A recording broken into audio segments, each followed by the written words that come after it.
Mrs. Williams, Mrs. Malou Fort, Dr. Tufton,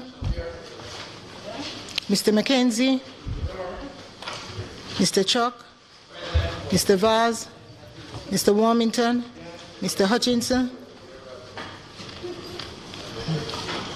Mr. Charles, Mr. Green, Mr. Terry Long, Miss Smith, Mr. Main, Dr. Dunn, Mrs. Cuthbert Flynn. Check it for me, I make sure it's right. Mr. Morgan, Mr. Davis, Mr. Brown, Dr. Brown-Burke,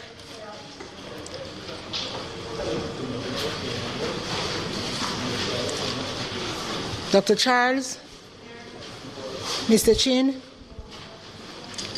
Mr. Clark, Mr. Cousins, Mr. Montague, Ms. Crawford, Ms. Daly,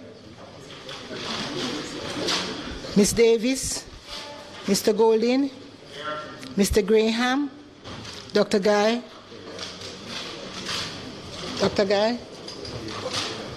Ms. Hamilton, Ms. Hannah, Mr. Henry Kitts, Mr. Henry, Mr. Hilton, Mr. Jackson, Mr. Lawrence, Miss Lee, Mr. Miller, Miss Morrison, Miss Nita, Mr. Paulwell, Mr. Phillips, Dr. Phillips, Mr. Robertson, Mr. Robinson, Mr. Sibbles, Mr. Slowly, Mrs. Vaz, Dr. Wheatley, Mr. Williams, Mr. Wilson, Mr. Witter, Mr. Wright.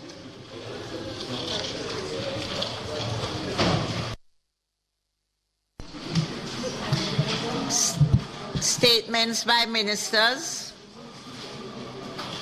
Announcements.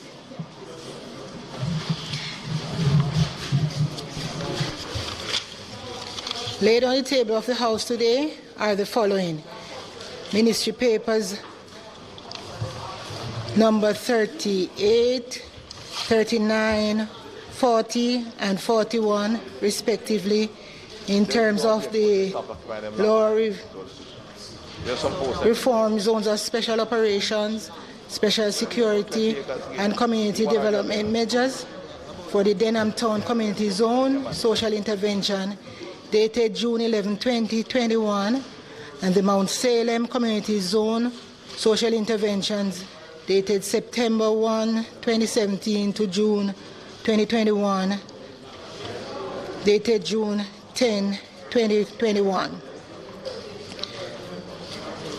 The Augustown Community Zone social intervention dated June 11, 2021, and the Greenwich Town Community Zone social intervention dated June 11, 2021. Also laid on the table is the law reform zones of special operations, special security and community development measures for the Augustown extension of period of operation number 3 order 2021 and its resolution, and the law reform zones of special operations, special security and community development measures, the Greenwich Town Zone extension of period of operation number 3 order 2021 and its resolution, the law reform zones of special operations, special security and community development measures, the Denham Town Community Zone extension of period of operation number 3 order 2021 and its resolution, and the law reform zones of special operations, special security and community development measures, the Mount Salem community and environs in the parish of St. James, zone extension of period of operation number 3 order 2020-21 and its resolution, and the certified appropriation account for head 19,048 National Environment and Planning Agency for the year 2017-2018. And last, the annual report of the Financial Investigations Division for the year 2017-2018.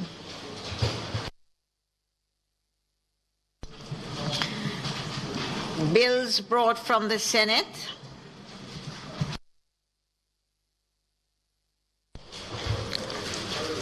The following is a message from the President of the Senate. To the Honorable House of Representatives, I have the honor to advise the Honorable House of Representatives that on the 11th day of June 2021, a bill entitled An Act to Amend the Trademarks Act was passed in the Senate without amendment. Signed, Thomas Tavares, Finsno JCD QCJP, President of the Senate.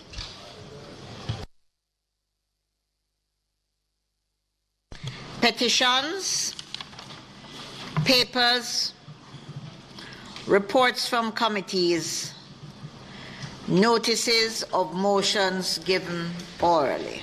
Madam Speaker, I beg to move that there will be a suspension of the standing orders to allow for the matters of public business to be taken at this time in order to conclude the sectoral debates. May it please you, Madam Speaker. The question before the House is that the standing orders be suspended to allow the House to proceed directly to the item public business for the closure of the sectoral debate. Those in favor? Aye. Those against? The ayes have it. House Leader. Madam Speaker, as it is expected, I am tasked with the honor today of closing the sectoral debate for the fiscal year 21-22. I think we will all agree that the presentations and discussions that have ensued have indeed been robust and that our democracy is very much alive and well.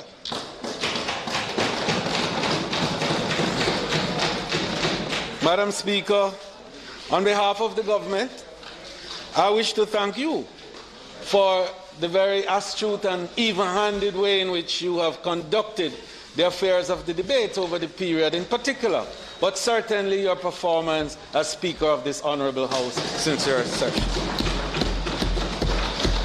The clerk, acting clerk, and her team have worked assiduously, effectively, efficiently, and well to enable a smooth flow of the activities of this chamber and to enable the speakers all.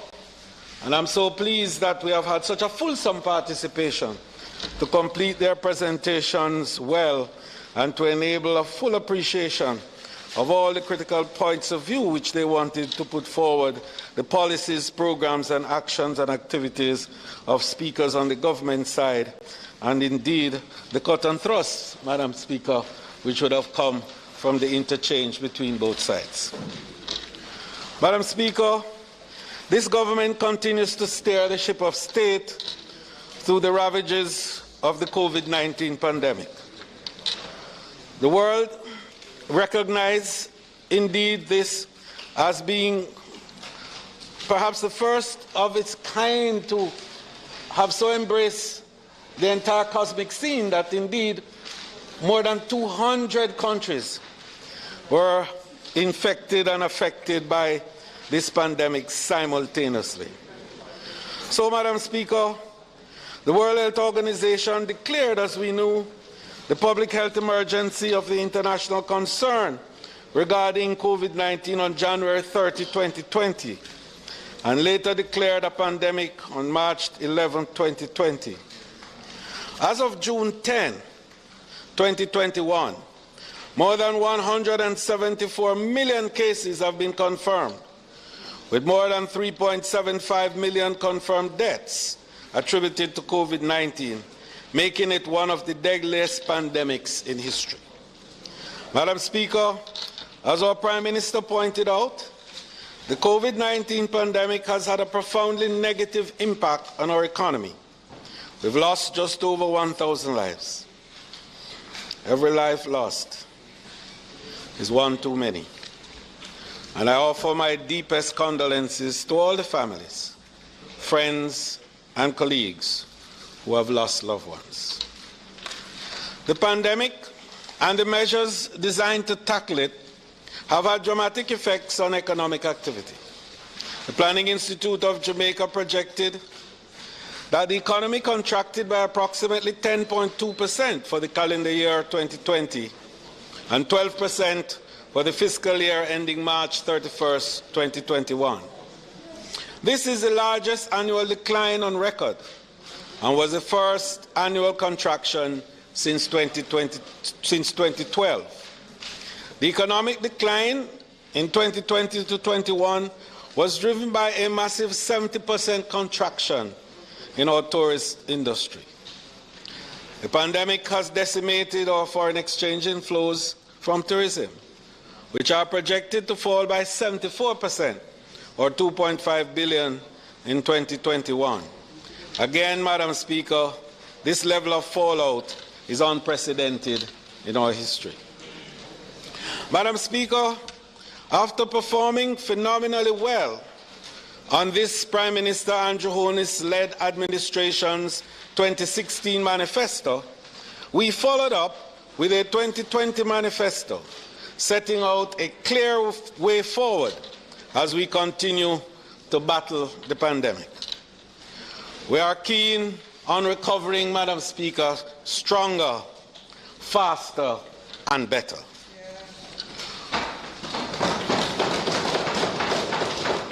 We are committed to ensuring an accountable government that promotes unity and partnership while faithfully serving all Jamaicans. Madam Speaker, our focus is on the following: recovering stronger, ensuring that our economic output is restored to pre-COVID levels in the shortest possible time, and that our recovered economy is more diversified and even more resilient. 2, ensuring that the Jamaicans are working again at the same record levels or better through a consistent and cross-cutting drive for job creation with supporting elements of innovation, training, and apprenticeship. Transforming our education system to provide our children with access to quality care, education, and training so they all have the best start in life. Building the safe, secure, and just Jamaican society for which we all yearn. Improving access to health care and promoting healthy lifestyles. Investing in our people so they can realize their full potential. Enabling and empowering all Jamaicans through the provision of national identification, access to the internet, and a more effective and simplified delivery of services using technology. Supporting our most vulnerable by strengthening the social safety net. And this reflects the manifesto position, as I indicated, of 2020, taking climate action locally, globally, internationally seriously by promoting and implementing clean and green policies to secure sustainable development and a healthy environment for our future generations. So in closing this debate, Madam Speaker, I seek to pull from the presentations of the ministers in relation to those 9 points which are at the heart of the manifesto that we've put forward. Indeed, I pulled from both sides. I just want that point, but indeed in relation to the manifesto, and you must appreciate the contextualing of this whole presentation.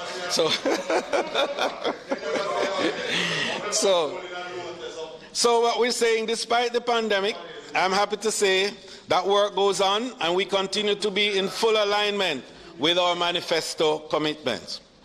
For Labour and Security, our first speaker, Madam Speaker, as we recovered faster, stronger and better, we begin with the work of the Ministry of Labour and Social Security.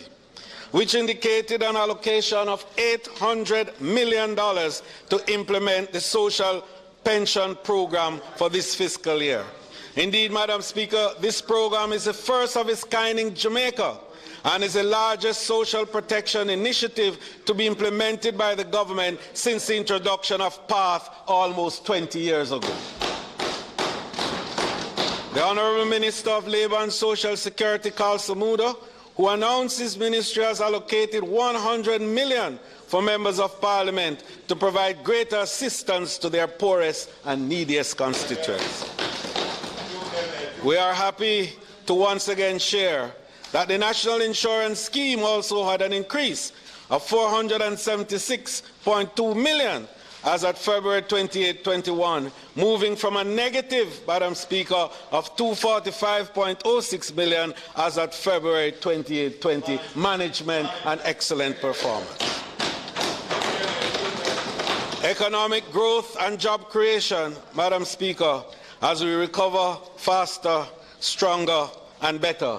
The Minister without portfolio in the Ministry of Economic Growth and Job Creation, the Honourable Everett Warmington, highlighted that the National Works Agency is projecting to spend $4.7 billion this year to undertake recurrent activities, which is a marginal increase over last year's budget of $4.5 billion. These activities include emergency repairs to roads, river training activities, the cleaning of gullies, island-wide disaster mitigation, bridge development and construction, the maintenance of secondary roads, as well as traffic management and control. The construction is also to commence on several projects during the 21-22 fiscal year, which will provide approximately 400 acres of additional special economic zone space at an estimated value of more than $1.3 billion. We are also working to improve water supplies to more than 150,000 residents at a cost of $8.8 billion.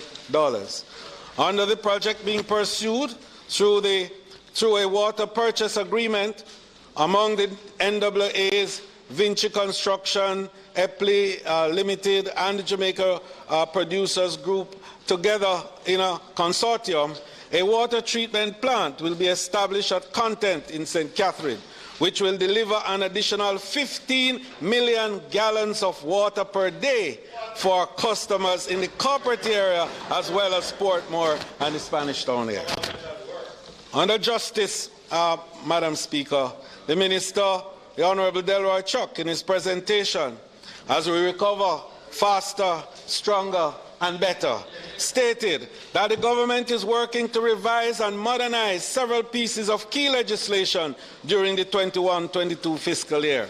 They include the Judicature Parish Council Amendment Act and the Judicature Appellate Jurisdiction Amendment Act to grant limited right of appeal to the prosecution, the Criminal Record Rehabilitation of Offenders Act, which will expand the powers of the Criminal Records Rehabilitation of Offenders Board to consider applications for expungement, and the Mediation Act. Madam Speaker, the advent of COVID-19 forced us to pivot and change the way the court system operated. We were happy to be updated and to indicate that the country will have hearings from the Court of Appeal conducted remotely using video and teleconferencing, and that at the Supreme Court, bail hearings and mention matters were moved into the virtual space. This allowed for adherence to the necessary distancing protocols and resulted in greater convenience for court users and more efficient use of the court resources. The Attorney General, Madam Speaker, the Honourable Marlene Malahou-Fort, indicated the efforts that are being made to address in a timely manner the backlog of matters pertaining to pension benefits in general and those for beneficiaries of deceased members of the security forces.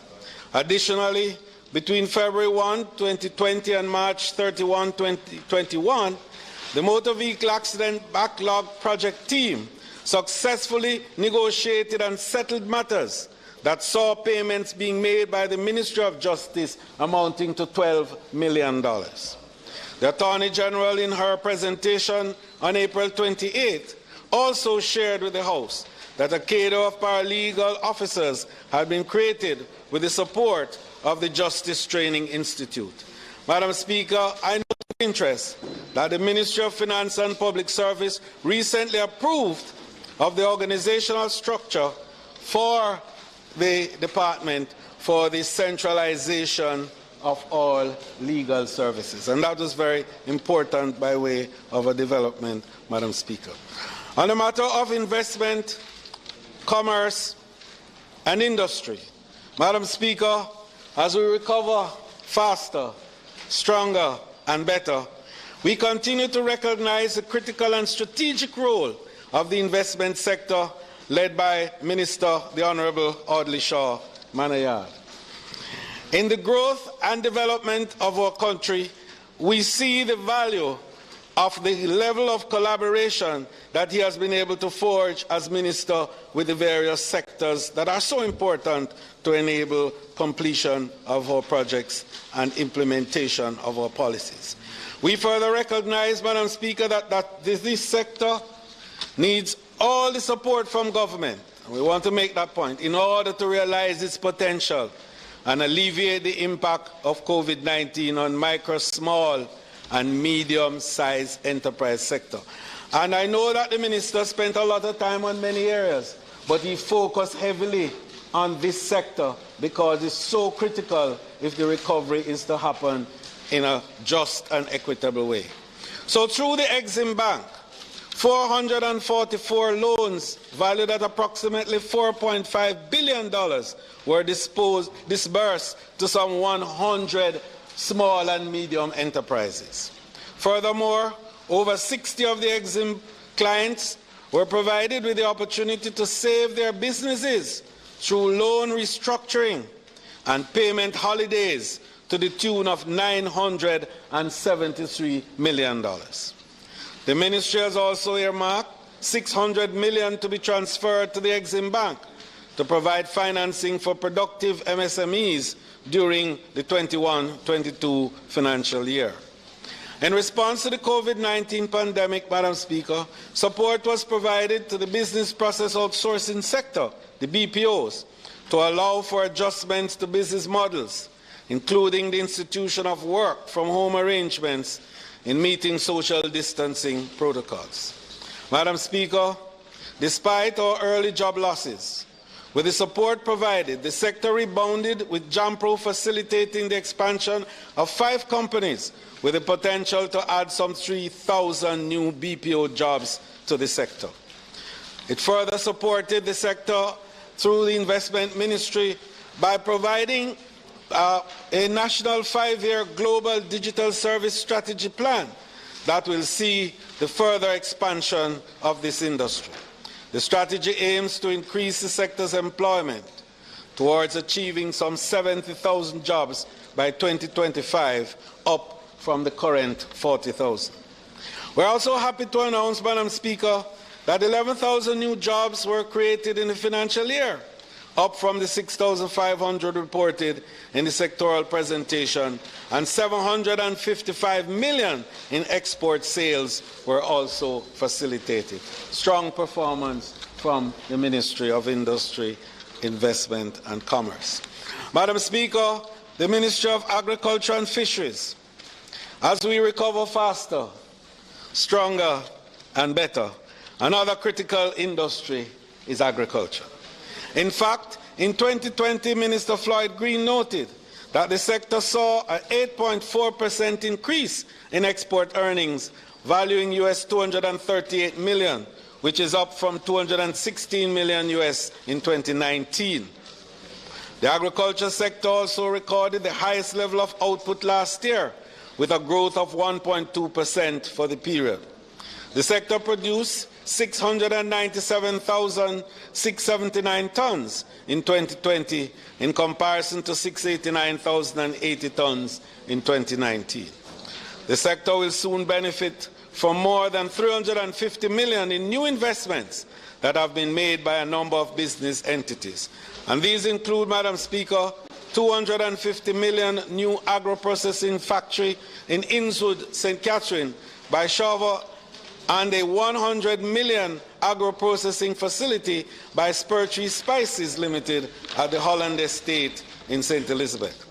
These investments, Madam Speaker, are in addition to the 15 billion by Caribbean Broilers to expand its poultry and related operations. Rainforest Seafood's opening of a newly built Bami making factory. Separate Limited's exportation of cassava flour. Salada Food Jamaica Limited production of turmeric and ginger tea. And B&D Trawling Limited manufacturers of escovitch sauce. Madam Speaker, the government will be spending $605 million this year to lay irrigation pipes and strengthen capacity building initiatives within the agricultural sector.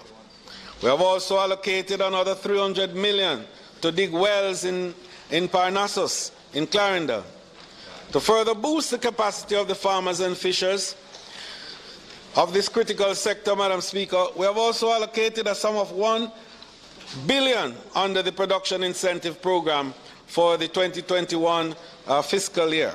This will be used to facilitate crop and livestock support, climate change adaptation and mitigation, infrastructure support, grant assistance, agricultural promotions, buyback programs, and equipment.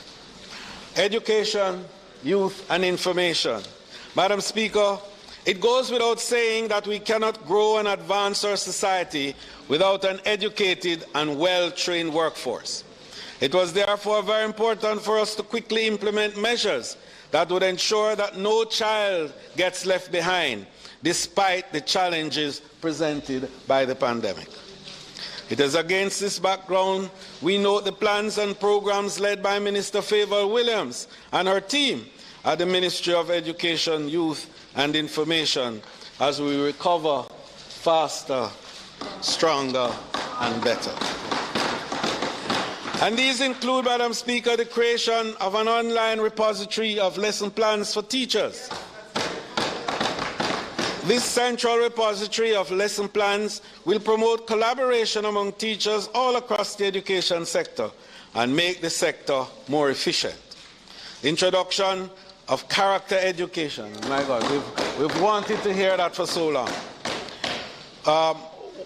Which seeks to instill good moral values in our students. The provision of $720 million to the Own Your Own Device, OYOD initiative, which grants students who do not benefit under the PATH program the opportunity to access a $20,000 voucher to purchase a tablet or laptop from an approved vendor. For the information portfolio, Madam Speaker, our goal there is to see the full implementation of the digital switchover from analog free-to-air television to fully digital free-to-air television. Approximately 83.7% of Jamaicans will use analog free-to-air television service with very limited choice in terms of channels. And that's what happens now. Fully digital free-to-air television service will significantly improve the number of channels, thus allowing Jamaicans wider access to information, and that is critical. We have begun the process to transition and expect that by 2023 the process will be completed. Housing, urban renewal, environment and climate change. Madam Speaker, as we recover faster, stronger and better, we also note the strides being made to make housing solutions accessible to more Jamaicans.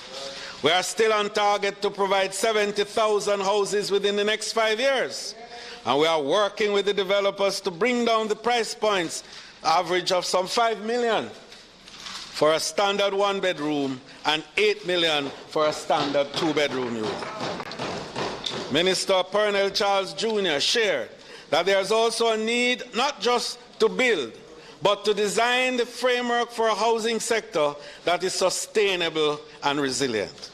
Therefore, a comprehensive national housing policy will be placed before Parliament to address the complex housing challenges.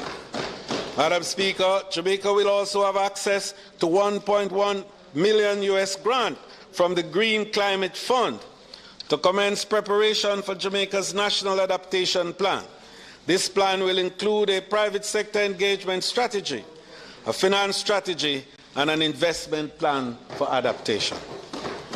Another highlight happened in April 22, on Earth Day, Madam Speaker, when 40 world leaders, including our Prime Minister, participated in a leaders' summit on climate hosted by the US President Joe Biden.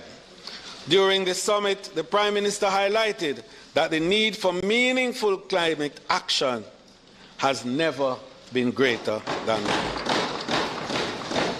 Local government and rural development, Madam Speaker, Minister Desmond McKenzie, leading his very strong team as we recover faster, stronger, and better, will this year roll out $650 million program aimed at improving the lives and economic well-being of rural communities across Jamaica. The Rural Development Program will begin in Chambers Pen, Hanover, during the first half of 2021-22 fiscal year. During his presentation, the Portfolio Minister said that the program will involve the installation of water, electricity, internet access, roads, sidewalks, community parks, and indigent housing. He also said that the program will give new life to our rural communities over the next 2 years, a situation that Jamaica is impatient of because we need to recover stronger, better, and safer. It will also create temporary and permanent employment opportunities, and indeed the Minister outlined a raft of summer employment programs and other programs that will assist our young people and enable the improvement of well-being within communities. And energy, science and technology. The Science, Energy and Technology portfolio, Madam Speaker, has a strategic role to play in repositioning the country for a bold and brighter future for the Jamaican people as we recover faster, stronger, and better. Minister Darrell Vaz highlighted that his team will connect 461 public entities, including 196 schools, in response to the pandemic under the first phase of the National Broadband program called the Last Mile Initiative. This is expected to generate 800 million Jamaican dollars in economic activities annually. In addition, Madam Speaker, the government will spend more than $1.25 billion to provide ICT assets to some 27,000 students and teachers. The ministry has also allocated $550 million from across its portfolio to support the move to have the National Broadband Initiative designated as a national development project. The initiative aims to have every household and every community connected to the internet by 2025. This is in addition to the $177.6 million to be provided by the World Bank Planning Institute of Jamaica combination, and just over $80 million to be provided by GovNet and other existing information and communication technology projects funded by the loan agreement with the Inter-American Development Bank. Approval was also granted for a third service provider, Rock Mobile, to be granted a license to operate in Jamaica. Madam Speaker, it is important to acknowledge the yeoman work that the Minister of Health and his team in the ministry have done in the management of this COVID pandemic. Indeed, Madam Speaker, the Ministry of Health and the wider public have provided health systems and built capacity as we fight the scourge of COVID-19. Jamaica despite the challenges, has managed to keep a reasonably successful lid on COVID-19, and this is testament to a strong and effective leadership. Madam Speaker, despite the challenges our health system continues to face during this pandemic, as we recover faster, stronger, and better, we are still on target to complete the objectives of our 10-year strategic plan, which we began in 2018 for the renewal and rebuilding of the public health sector. Minister Tufton and his team will be conducting a number of upgrades to hospitals across the country. This includes, but not limited to, 4.9 billion upgrade for building and equipment at the University Hospital of the West Indies. $2.3 billion upgrade, now in design stage, for the Spanish Town Hospital. $545 million upgrade, also in design stage, for the St. Anne's Bay Hospital. We have also invested, as the Minister stated, US $8.5 million in a digitized integrated health information system to improve patient care and efficiencies. National security, Madam Speaker, our Deputy Prime Minister and National Security Minister Dr. Horace Chang noted that we will be placing special focus on the modernization of the Jamaica Constabulary Force. They will adopt a holistic, modern, and integrated strategy to combat criminal violence. In this regard, the following areas will be tackled. 1, a drive towards a sustainable reduction in criminal violence, which demand, of course, the aggressive reorganization and modernization of the Jamaica Constabulary Force. Madam Speaker, patrol cars are now equipped with a JCF Smart Check system. This provides officers with real-time access to various databases. This allows officers to ascertain details on drivers and vehicles. So if we're talking about intelligence-driven management, there we have it, Madam Speaker. A new station records management system, a case management system, and an assess management system are also part of the improved efficiencies of the internal business process and customer service of the Jamaica Constabulary Force. Madam Speaker, the Ministry of National Security is also procuring an electronic jail management system to digitize custodial management operations, and the long-awaited electronic traffic ticket management system will be launched this month. Under Project Rebuild, Overhaul and Construct, 202 police facilities were renovated and 5 new stations were constructed. And Madam Speaker, I crave your indulgence to involve a knowledge I personally have of this one, that the beautiful station in Adelphi is now renovated, completed, and ready for opening. Thank you, Minister. We also expanded the capacity of the police force to train up to 1,500 new recruits per year at improved training facilities. Ground will also be broken soon in Kingston for Jamaica's first autopsy suite. Upon completion, it will give us a forensic pathology unit that is comparable to any in the world. Transport and mining, Madam Speaker, as we recover faster, stronger, and better. Transport and Mining Minister Honourable Robert Montague highlighted in his presentation that the government, through the Mining Training School, is provided training for Jamaicans working in the sector. The training is being delivered with the assistance of the Council of Community Colleges of Jamaica and with the hope of lifting the standards and transforming mining into a more sustainable industry. Madam Speaker, we're also committing the $13 billion Airport Development Program, which includes the Sangsters International Airport runway expansion, shoreline protection works, and the expansion of the arrival terminals. And this is a very important part of building capacity to drive airlift into our destination. Work have also been completed at the Negril, Port Antonio, and Tinsenpen aerodrome facilities. Our students in St. Catherine, Madam Speaker, will also have access to trains when school reopens in September. This is as a result of the Jamaica Railway Corporation entering into partnership with the Jamaica Urban Transit Company and the Ministry of Education, Youth and Information to transport students via railway from Old Harbour and Linstead into Spanish Town.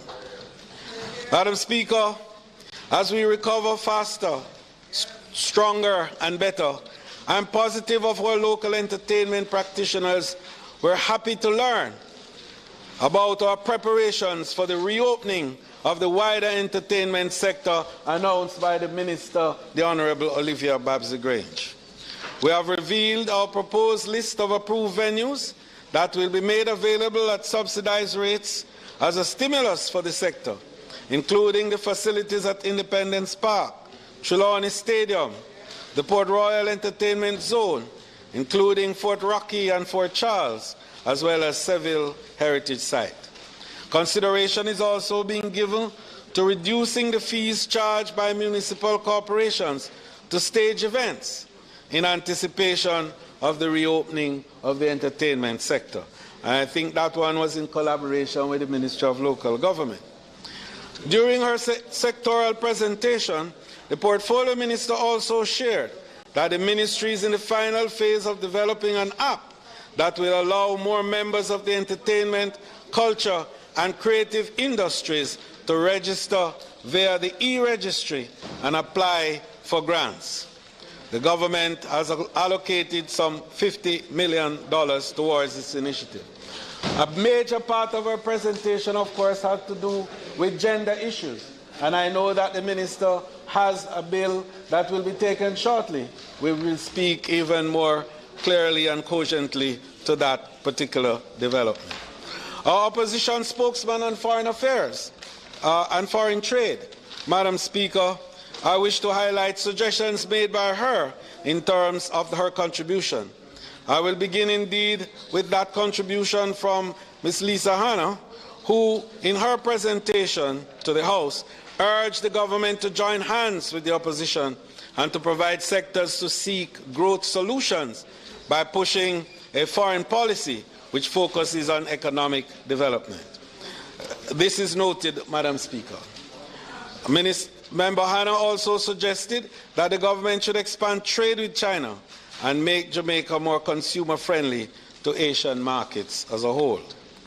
The opposition spokesman on health and wellness, we also acknowledge the contribution of Dr. Maurice Guy, who urged the government to increase the number and access to the specific and overly sensitive antigen test kits as a deliberate strategy to lowering the cost, especially for persons on low to moderate incomes. She also emphasized the importance of opening the market for more players to bring in these tests and to maintain the requirement that all persons arriving at our ports of entry have a COVID-19 negative test at least 72 hours old, whether they are visitors, tourists, returning nationals, or Jamaican residents. And we note that, Madam Speaker. The opposition spokesman on local government and community development. Finally, Madam Speaker, we highlight the contribution of that presentation where the spokesperson, Ms. Denise Daly, who discussed the challenges and risks created by those who continue to dump garbage in our gullies and underscore that we must hold people accountable. She recommended that there be an established municipal court and ticketing system, employment of more litter wardens, employment of enforcement officers, and a public awareness campaign to engage communities about proper garbage disposal. These were strong positions. Madam Speaker, a number of other key and important presentation suggestions and valued guidance were given by our opposition spokespersons, and you would appreciate that we would not be able to contain it all in this particular closing, but to indicate that in all, both sides of the House made a fulsome and thorough and what I call an effective contribution to the development of our people through the debate that just ensued. Madam Speaker, I turn now to the tourism sector, and you will allow me to complete the elements of that which we didn't have a chance to complete because of the time constraints that we endured at the start. So the Ministry of Tourism, Madam Speaker, and its public bodies remain focused on laying a firm foundation to enable the tourism sector to thrive in the post-COVID-19 era. This objective has guided several strategic texts taken since I last updated this Honourable House on our efforts to rebuild the industry when I opened the sectoral debate in April. I am pleased to share, Madam Speaker, that there have been many positive developments since then that are certainly worth highlighting as I bring the curtains down on what has truly been a very stimulating, insightful and spirited sectoral debate. Madam Speaker, I begin with the update on the Tourism Workers' Pension Scheme because I believe that this is at the heart of the social security arrangements for the workers of the industry. And I would like to inform this Honourable House that we have had to make a small change in the leadership of the Board of Trustees. The very effective Chairman, Mr. Richard Powell, has been called to higher duties as a member of the Board of Bank of Jamaica. And as a result of that, Madam Speaker, we've had to ask a very outstanding Jamaican banker, Mr. Ryan Parks, to assume the responsibility of chairmanship of the board. The fund administrators, Guardian Life, Madam Speaker, is now ready to accept applications for membership for the pension scheme. And that's a very important point that I want to indicate. And we have established September 1 as the commencement date for applications for members. And these applications can be done virtually or in person. The Ministry also recognizes, Madam Speaker, the challenges that the COVID-19 pandemic has presented to employers in the tourism sector. And in light of this and the problems that we know has happened as a result of cash flow difficulties, the industry burned cash, literally burned cash, in order to just stay alive during those 14 months. And so we have agreed to revisit the timeline for the start of the employer contribution. And so we have agreed with the sector that, and I have to come to Parliament, of course, to make that adjustment, that the contribution for the employers will commence January 2023. But instead of the 3% contribution that they would make now to match the 3% of the worker, they will start at 5%. I think that that has been a very reasonable and acceptable formula so as to enable a win-win situation.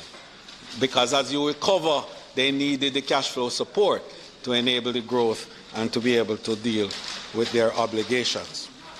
Madam Speaker, another key update as we recover faster, stronger and better is the recent groundbreaking, of course, of the Sandals Duns River, which I indicated to you that the investment in tourism was at $2.5 billion over the next 5 years. But it's important to know that it was not just a projection, that the actual start was happening even before the closure of the sectoral debate. And so we're very pleased that ground was broken for the Sandals Duns River to form part of the bigger plan to see the transformation of the former Jewel Duns River Beach and Resort into a very powerful, strong program, a new Jewel Runaway Bay Beach Resort and Water Park, and 3 distinct ultra-modern properties under the Sandals Beaches brand, and for an expenditure, Madam Speaker, of $230 million to employ just over 500 additional rooms within the area, thus boosting employment by a little over 1,200 people. And that's very significant. In addition, Madam Speaker, not to be left behind, the City of Kingston will see the development of a welcome new luxury 14-story resort residential complex to be built in Kingston, which will provide 400 jobs during the construction phase. And the long-term employment for this will be a few thousands as they are computed. And this is to be adjacent to the Terranova All Suites Hotel at Waterloo Road. And this development presents a dynamic touch to the tourism product of the city. The project is being undertaken by the Hussey family, which also owns and operates the Terranova All Suites Hotel. This is the only, Madam Speaker, this is only a small glimpse of the 400 rooms more that we are breaking ground for. And you will be hearing more as the Princess will be done in short order, as Hard Rock will be done in short order, as Secrets in St. Anne will be done in short order, and also the Montego Bay Dreams to be done in short order. Madam Speaker, a critical component to affirm this massive increase, and a little later on, when we talk about the Montego Bay reimagining, I will speak to another set of investments there. But a critical component to affirm this massive increase in rooms is a bill which is tabled today, or will be tabled today, by the Minister of Finance, the Honourable Nigel Clark, which is entitled An Act to Amend the Casino Gaming Act.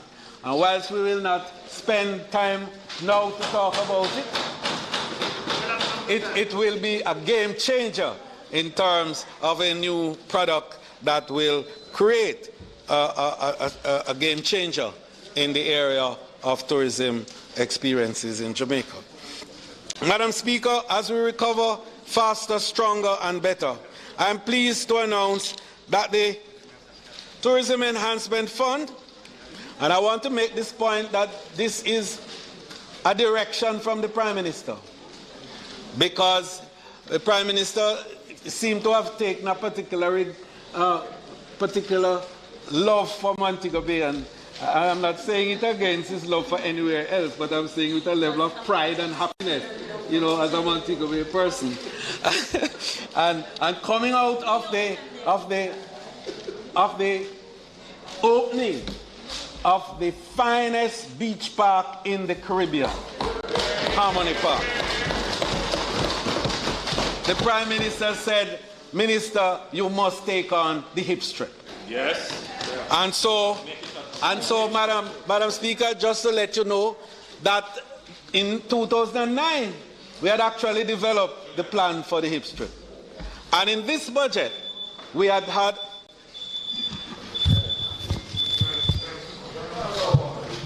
Madam Speaker, I now ask that the standing orders be suspended to enable the Minister to continue his speech to its conclusion, notwithstanding the time limit placed on presentations. Thank you.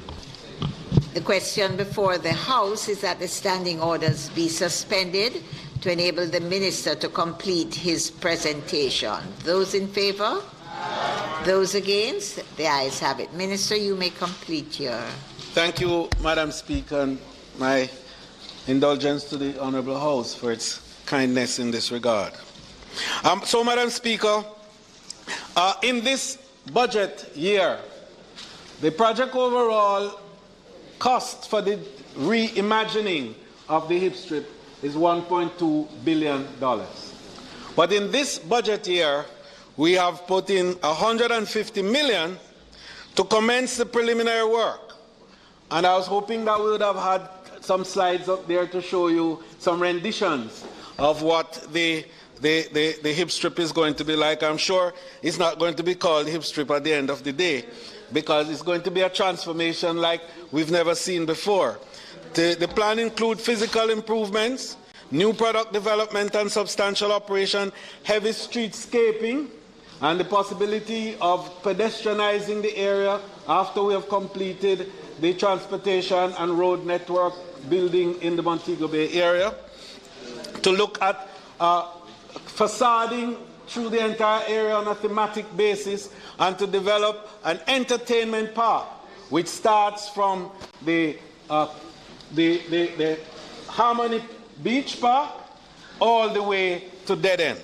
And Madam Speaker, in pursuing a new type of product within that area of the hip strip. We want to minimize the all-inclusive offerings in that area.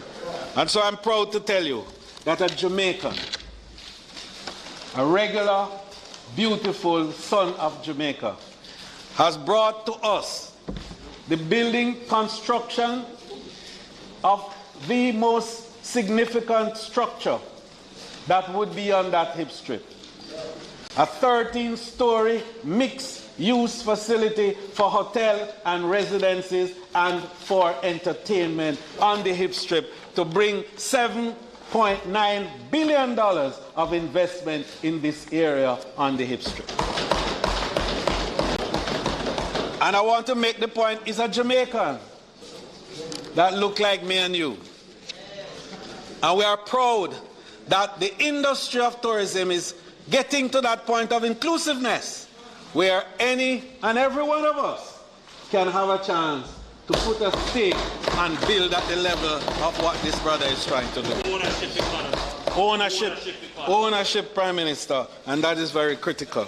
We don't talk about it, we do it. We don't talk about it, we do it. But in addition to that, to complete the thinking of the reimagining of that area, is a program that the UDC and ourselves are working on, which will come to this house shortly, with regards to Catherine Hall, and with regards to the building out of the promenade from the cruise terminal in the Freeport along the seafront on to join on to the Harmony Park and then into the hip strip. Madam Speaker, it is envisaged that in this we will have an entertainment development area. We will ensure that the access to craft development and artisan activities will be right there within that space, along with the fisher folks and a proper fisherman's village like what we did in Ocho Rios will also be there, so that we will have for the first time a complete tourism experience with cruise, entertainment, craft, art, fisherman's activity, and then we move on into leisure and beach activities, and then we go into something like a city walk in Orlando, where you just move from entertainment center to entertainment center with shopping, with living, high-level living, and a fully landscape, seascape area. In the process, we are going to bury all those utility wires that you see hanging on the hip strip. And so when you walk through the area, it will be friendly, pedestrian friendly, and it will enable the visitors and the Jamaicans alike to interact and interact freely in those spaces. And eventually we will move the traffic off that road. Of course, that's the point, Prime Minister, to pedestrianize it and to enable for our people to have use, full use. And I want to make the point, Prime Minister and team, that the reimagining of that experience is not about tourists. It's about people of Jamaica, and particularly the people of Montego Bay. And when we do it, we invite the tourists to come and enjoy. So we're coming to Charles Garden Market. We're coming to Charles Garden Market. So, Madam Speaker, the look and feel of that new reimagined Montego Bay will be reminiscent of South Beach in Miami. So if you have been to South Beach, you will know the look and feel of what we are talking about. Madam Speaker, I'm pleased to inform this Honourable House that during the recent weeks, I, along with the Minister of, the Minister without portfolio in the Ministry of Economic Growth and Job Creation, Senator the Honourable Orbin Hill, went to Spain and the Kingdom of Saudi Arabia. And in the process, Prime Minister, I wish to announce to this House that we met and, of course, had strong interaction with a number of our current investment partners in the tourism sector, as well as some potential new partners. And of course, Prime Minister, true to what we want to do in terms of building out capacity for the supply side.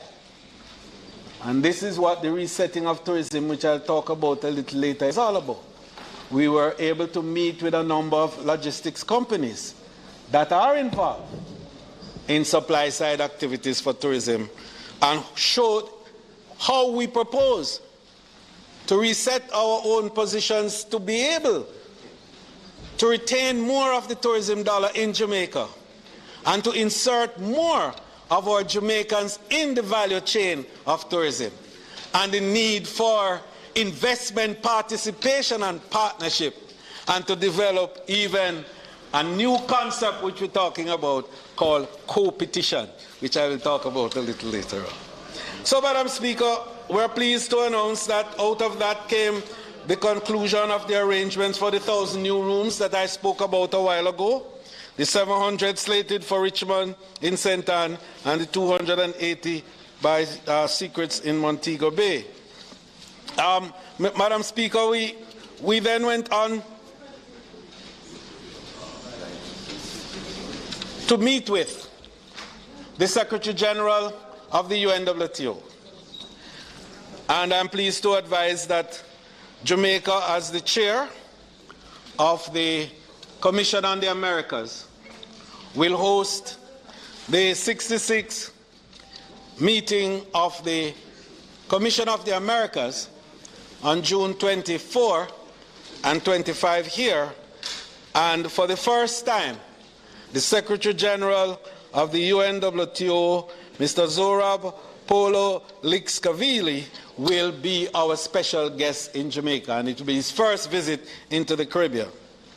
But we went further from there, Madam Speaker, to Saudi Arabia, the Kingdom of Saudi Arabia, where I was invited especially by the Minister to participate in the discussions on global recovery for tourism, but also to have discussions with regards to tourism investments, and more so to look at how a country that traditionally has been an oil economy, and we know that Saudi Arabia is the third largest oil producer in the world, is now transiting from oil as the base of its economy to tourism. And to be doing it at a time in a pandemic. So it speaks to something that is happening there that we need to take note of. And so there's a $40 billion US development project in the Red Sea to create islands in the Red Sea. It will be the most ambitious tourism project arguably ever in the world, bigger than what happened in Dubai. But the interesting thing is that it's going to be energized not by fossil fuel, which is what you would normally expect, but renewables, wind and solar. And so the discussion Minister Hill had, and I'm sure he will have more to say about that later on, looked at how we can collaborate in many ways to benefit from this initiative, particularly with the renewables, because 50% of the energy needs of Saudi Arabia is going to be driven by renewables by 2030, according to their projection. And I'm very pleased to announce, therefore, that His Excellency Mr. Ahmed Al-Khatib, the Minister of Tourism, will visit Jamaica on the 24th and 25th, along with the Secretary General of the UNWTO, to foster greater collaboration between the two countries, because they see Jamaica as a successful tourism model. And he said to me, we want to copy some of what you did here in Jamaica in the development that we're having for Saudi Arabia. I felt a little humbled by it, but greatly honored by it. And so within a week and a half or so of our returning, to have him visit us is a statement indeed that is worth taking note of, that Jamaica is doing something that the world is taking note of. Madam Speaker, the Resilience and Crisis Management Center that we have at the university did not escape their attention. And it is intended that you will visit there, both men, and we will look at how to collaborate further in terms of building sustainability and resilience as the double link arrangement for the future of tourism development worldwide. Madam Speaker, as we emerge, and I say this with some humility, as a world leader in developing innovative responses to the COVID-19 crisis, which have successfully guided the safe and seamless reopening of our tourism sector. We recognize that it is imperative that the sector survives during and beyond the current crisis so that it can continue to fulfill its vital role as a significant catalyst for global economic recovery and growth. A key aspect of our strategy moving forward will be to target the Generation C travelers. We have defined that and given it to the world, Generation COVID. It is our coinage that the world has taken on. And they recognize that this set of travelers, yes, IPO, and they recognize that these travelers are those travelers whose experiences and expectations have been shaped by the health and safety risk of the pandemic, and who are seeking destinations that have strong health security properties. We must therefore use this pandemic and the ensuing changes in the sector as an opportunity to better facilitate the needs of the Gen Z traveler. In this context, Madam Speaker, the strategic framework for resetting Jamaica's tourism will be guided by the Blue Ocean Strategy, which will allow us to meet our growth targets of 5 million visitors, earning $5 billion, and to provide 5,000 new rooms by 2025. It will require a shift in the mindset as we seek to uncover hidden opportunities in the tourism industry amid the COVID-era economic crisis. A Blue Ocean Strategy calls for the creation of business models that depart from the traditional models based on head-to-head competition and gaining market share. Instead, it will see our ministry pursuing enhanced value creation through production differentiation and diversification. Resetting Jamaica's tourism will identify and establish innovative policies, systems, protocols, and standards that assure our visitors a safer, secure, and seamless experience while building out a new tourism model based on a diverse portfolio of unique and authentic attractions and activities which draw heavily on Jamaica's natural and cultural assets. Madam Speaker, I mentioned competition a while ago, and it is in that context that the concept of multi-destination tourism is being pursued. And already there are 6 countries of Central America and the Caribbean, particularly geographically congruent, that have come together to look at how we can collaborate, cooperate, while we compete. And so this concept is guiding the way of how recovery can be had in an environment where there is scarcity and where there is insufficiency in some areas, but indeed together we can have sufficiency to bring greater volume into our space. And so in that context, Jamaica, Mexico, Panama, Cuba, DOMREP, and last week the US Virgin Islands came. The commissioner flew all the way down to meet me in Montego Bay to say the USV wants to be part of this co-petition process because we believe that together we can be so much more than operating singly. And this is what is going to drive the new arrivals into our area, particularly for the far-flung destinations. And when the larger airlines that would normally not come into our space, but now will be able to bring 600-700 passengers a time, and some with 400 and 380 a time. And then when they come into the space, they can then disperse into the different destinations as though they were coming to one. The opportunity to create a single product that is marketed in that way so that when you buy Jamaica, for 3 weeks, you're coming in this space. You can buy Jamaica, Panama, Damrep, Cuba, Mexico, and I hear Costa Rica is now interested for the 3 weeks at the same price. And that's a new way, Prime Minister, of ensuring that we could build the critical mass that is required for two things. One, to secure that the travel agents, the airlines, and the tour operators are interested in us. And secondly, to build capacity for supply so that our manufacturers in Jamaica can now not only be looking at manufacturing for the Jamaican market, but can see themselves with an expanded market in Panama, in Cuba, in Mexico, in Damrep, Costa Rica, and now the Virgin Islands. And this is a new way to ensure that we can create.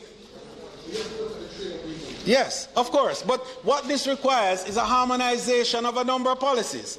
And we are going to discuss those, how we look at how to harmonize policies and how to create a single space that will allow for movement at a price that is affordable to the partners. So it's a little way to go. During the meetings of the 24th and 25th of June, Madam Speaker, a number of these ministers will be talking to us, and Jamaica and Mexico are tasked to prepare the groundwork for this co-petition, which the world is now embracing as the way forward to build capacity. Madam Speaker, I want to make a very important point here with regards to how we move forward again in this blue ocean economy. Because we believe that tourism is driven by ideas. And it is ideas that is the power that drives the creation of experiences. And the ability to convert ideas into material goods and services is what will help to differentiate you. And in the context of co-petition, it's not about doing the same things that your friends and neighbors and other companies are doing. It's how can you add value to what everybody else is doing, but you're doing it differently, you're doing it better, you're doing it more efficiently, and you are being special in terms of your creative outputs. And so, Madam Speaker, the Ministry of Tourism intends to establish a tourism incubator to nurture new and start-up tourism enterprises.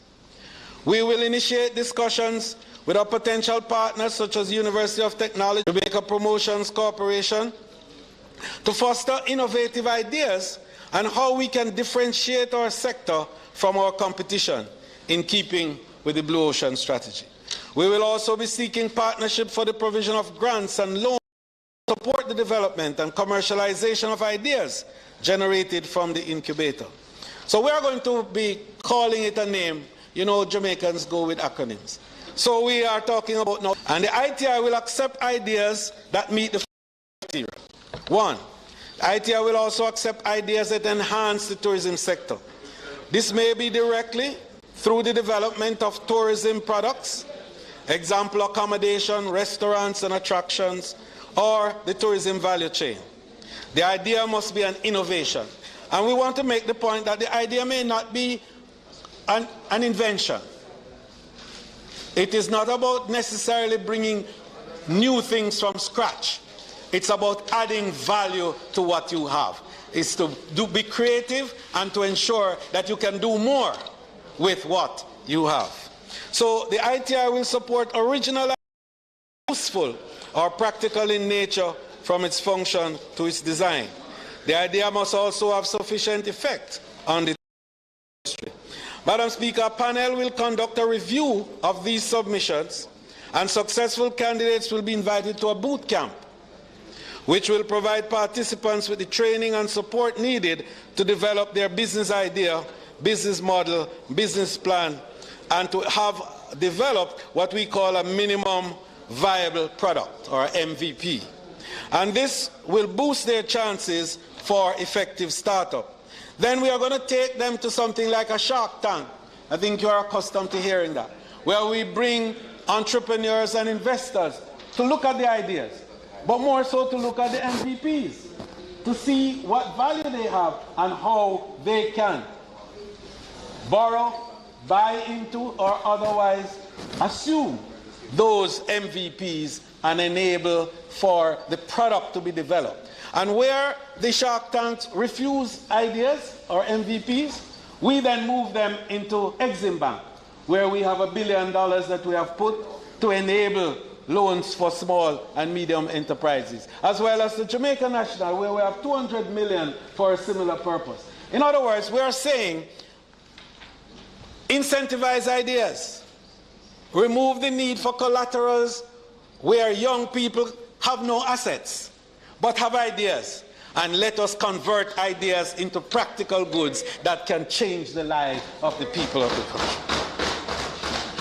And Madam Speaker, we'll hear much more. The TEF is responsible for building out that facility, and we will hear much more about that as we go along. Madam Speaker, I'm proud to say that we have been growing steadily the industry. And in the last 4 months in particular, Madam Speaker, the last 5 months, we have seen steady growth to the level where our numbers now are beginning to approximate the numbers of 2019.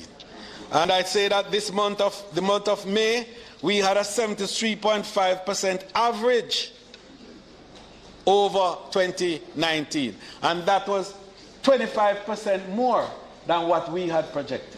And June so far has started strong. In 13 days, we have 80,000 visitors that have come to the country in 13 days. And what it says is that this month looked like 160,000 visitors, and that will rival our own projections. So, Madam Speaker, if we continue at this rate, we can say to the Minister of Finance, this quarter, ending June, is going to perhaps be his biggest quarter for recovery so far.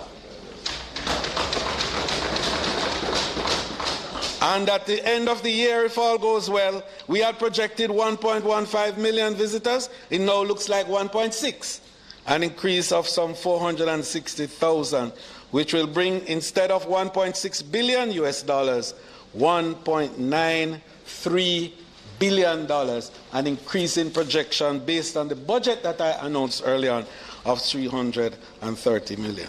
Madam Speaker, this can continue and happen if we maintain the protocols and if we ensure that in all of our doings we respect and honor the rules of the game.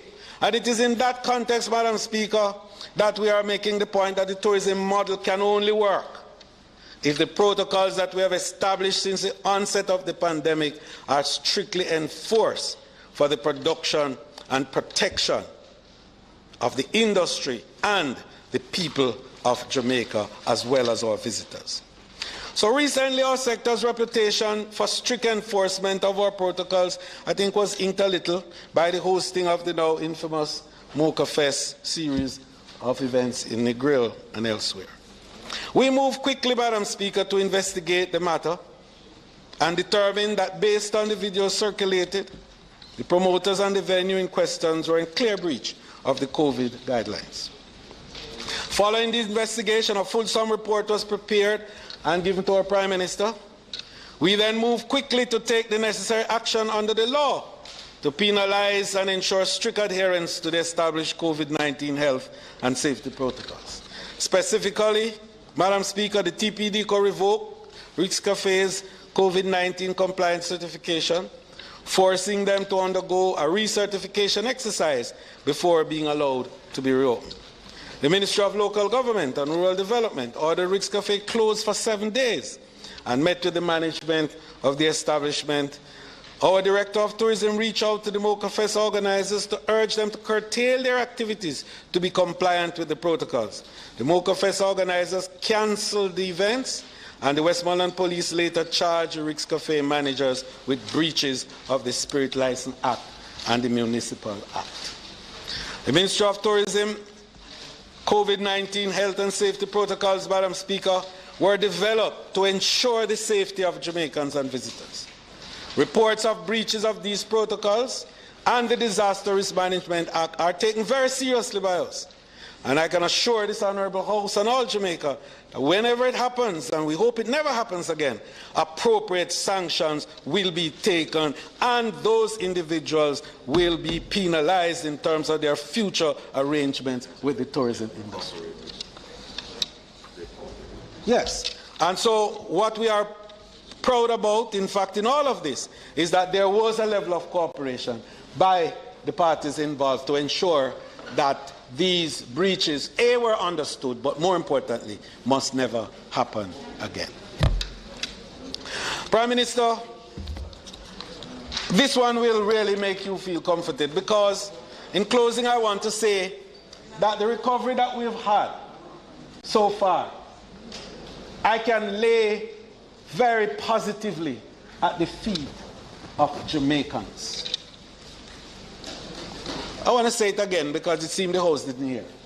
That the recovery that we've had so far, I can lay positively at the feet of Jamaica.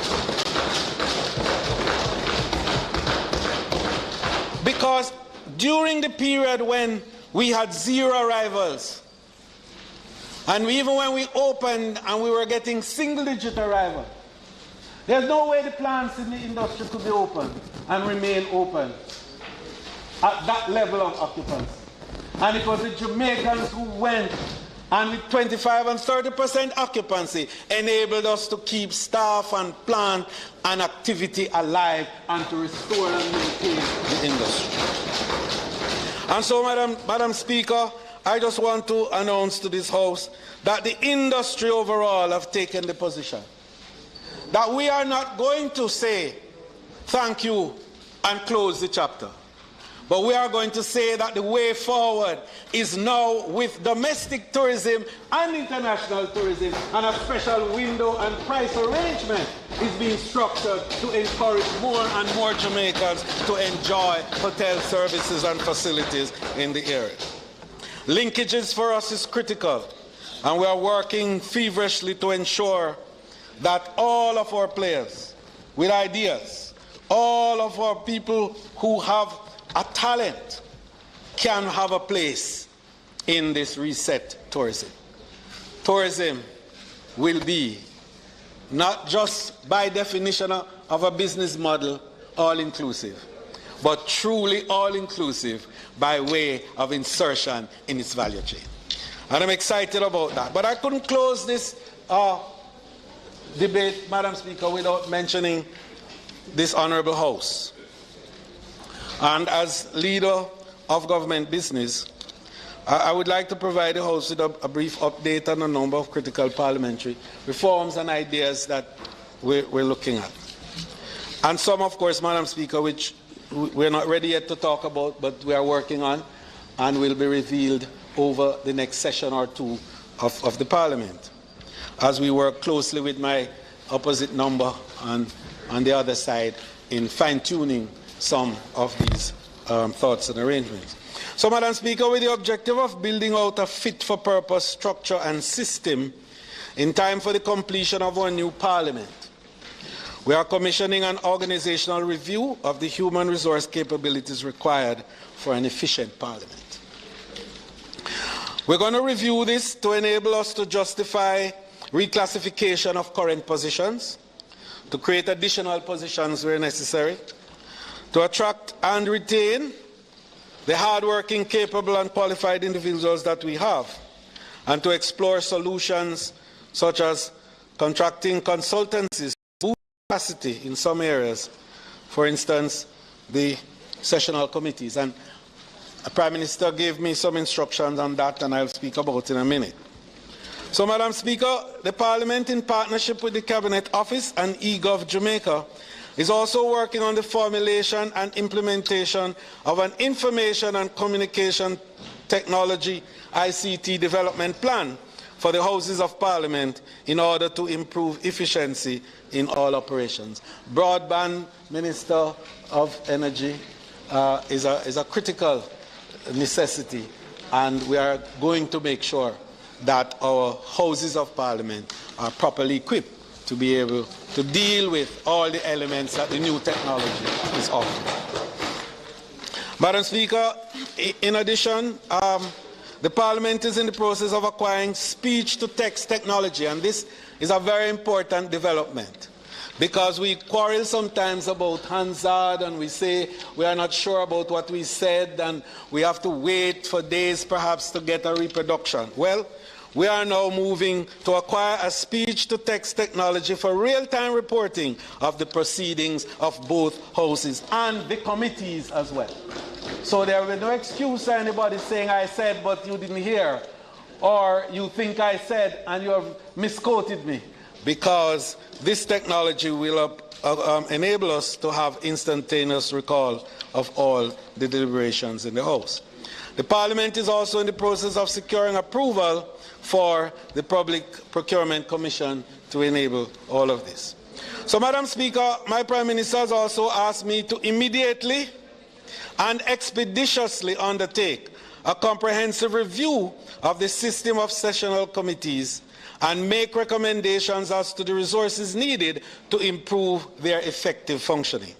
This is already in progress, Prime Minister, just to let you know, and we will report accordingly at the end of the next parliamentary session, which will begin in September when we have the start of our state of constituency debate. And I wanted just to make a point about the state of constituency debate. Because, you know, traditionally it is felt that the Parliament rubber stamps the budgetary provisions of the executive through the Ministry of Finance. But the objective of having these state of constituency debates is to ensure that the wishes of constituency, that the needs of constituency, that the requirements of constituency are inserted in the budget process.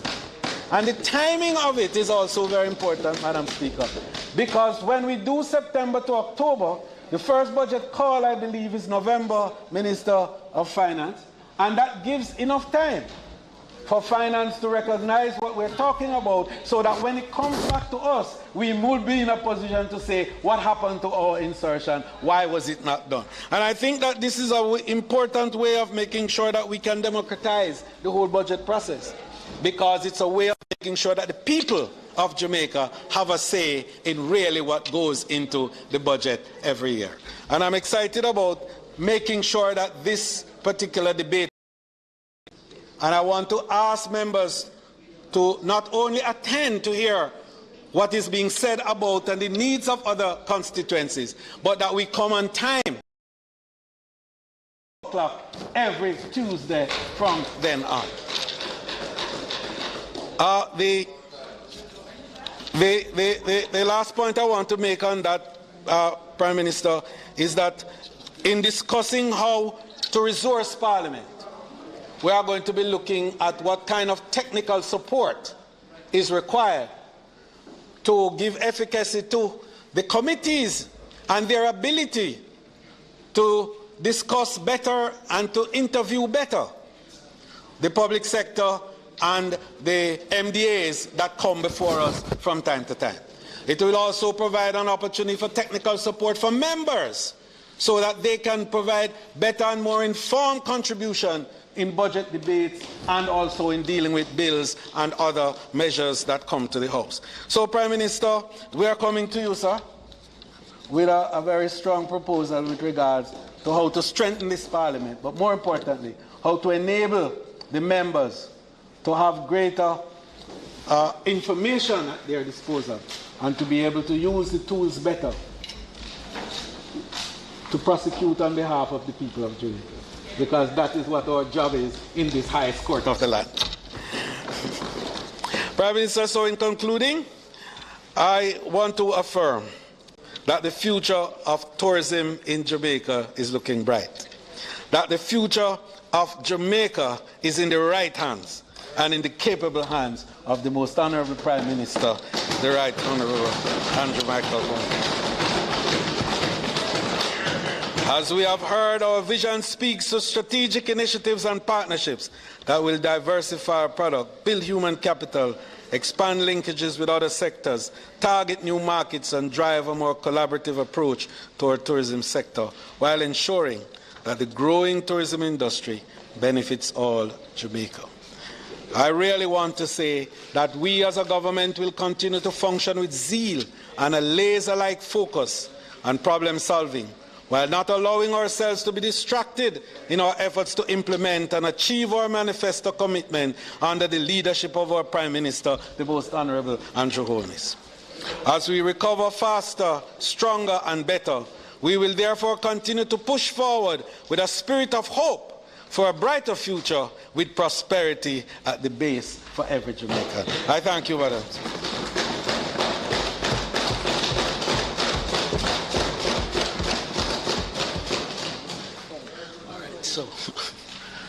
Leader, thank you very much for an excellent and comprehensive summary of the close. Thank you, Madam. Thank you very much. Madam Speaker, I move for the reversion of the order to allow for the continuation of... Members, the question... but Madam Speaker, before I do that, I just wish to close the debate and to move the appropriate motion for the Parliament to approve the debate as was presented, including the policies, programs and budgetary arrangements as presented by the ministers and the responses which were so effectively and ably put by the opposition. May it please you, Madam Speaker. Thank you, House Leader. The question before the House is that the motion be approved for the confirmation of the motion for the approval and the closure of the sectoral debate completed now today by the House Leader. Those in favour? Those against? The ayes have it. Motion has been approved.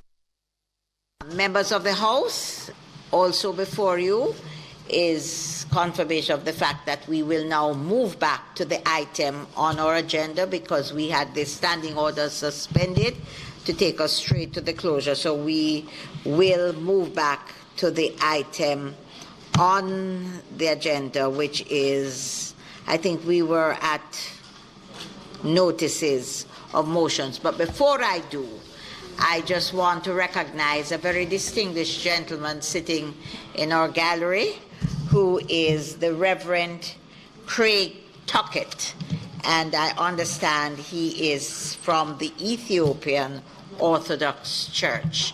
I welcome you on behalf of all of us as members of Parliament. Good to have you here with us.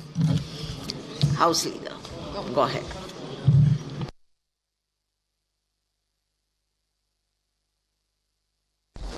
Madam Speaker, I beg to give notice that at the next meeting of the House I will move, be it resolved, with reference to the resolution approved by this Honourable House on the 29th day of September 2020, appointing a Human Resource and Social Development Committee, that the committee be allowed to hold virtual meetings, whether wholly virtual or partly virtual and partly physical, utilizing available information and communication technologies in the manner more specifically outlined below. Preserving the rights, powers and privileges, including voting rights, normally accorded to a member of a committee. The committee is empowered to 1. Convene and hold meetings in virtual spaces created using information and communication technologies, which shall be considered committee meetings for the purpose of the mandate of the committee. To allow access and participation from remote locations, as are enabled by means of information and virtual technologies, by members and other persons authorized by the committee. 3, to include members accessing and participating from remote locations as a part of its quorum. 4, to receive, consider, deliberate on and respond to feedback and submissions in formats, modes and media, and via platforms, boards and media enabled by means of information and communication technologies from any person. And 5, to consider any and all information generated, communicated and received via formats, platforms, modes or media as enabled by means of information and communication technologies as forming a part of the records of these meetings. Madam Speaker, I further beg to give notice that at a later stage today, I will move for the suspension of the standing orders to enable me to take the motion. Madam Speaker, I beg to give notice that at the next meeting of the House, I will move to introduce and have read a first time a bill shortly entitled The Sisters of Mercy, British West Indies, Validation, Indemnification and Amendment Act 2021. Madam Speaker, I beg to give notice that at the next meeting of the House, I will move to introduce and have read a first time a bill shortly entitled The Council of Community Colleges of Jamaica, Amendment, Validation and Indemnity Act 2021. Thank you. Madam Speaker, I beg to give notice that at the next meeting of the House, I'll move to introduce and have read a first time a bill entitled the Casino Gaming Act 2021. Dr. Chang, I think yours is a substantive one, so I'll ask you to hold a minute. Deputy, you have one? You did yours? Oh, very well. Dr. Chang, your motion is this substantive? Yeah, it's a little bit longer. Madam Speaker, I beg to give notice that at the next meeting of the House, I will move the following motions. 1. The law reform, zones of special operations, special security and community development measures. The August Town Zone, extension of period of operation. Number 3, Order 2021 resolution. 2. The law reform, zones of special operations, special security and community development measures. The Greenwich Town Zone, extension of period of operation. Number 3, Order 2021 resolution. The law reform, zones of special operations, special security and community development measures. The Denham Town Community Zone, extension of period of operation. Number 3, Order 2021 resolution. 4. The law reform, zones of special operations, special security and community development measures. The Mount Salem Community and Environs in the Parish of St. James Zone, extension of period of operation. Number 3, Order 2021 resolution.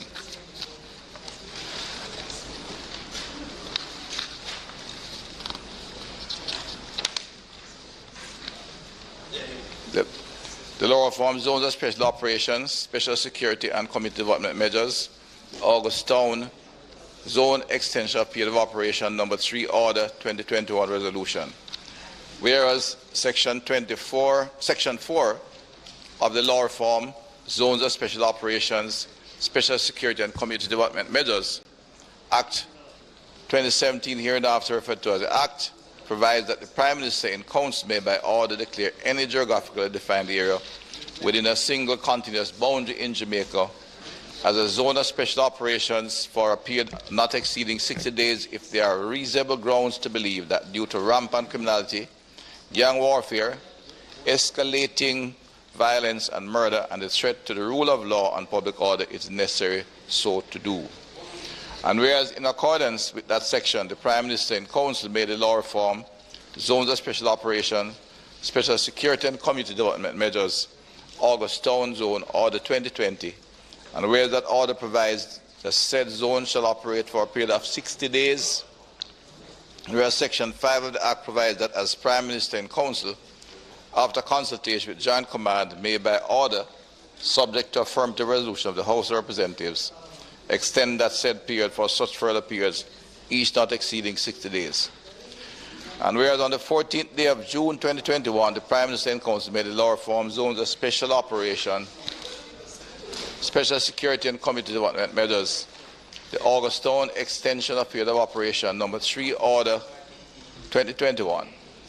Now therefore be it resolved by this Honourable House as follows.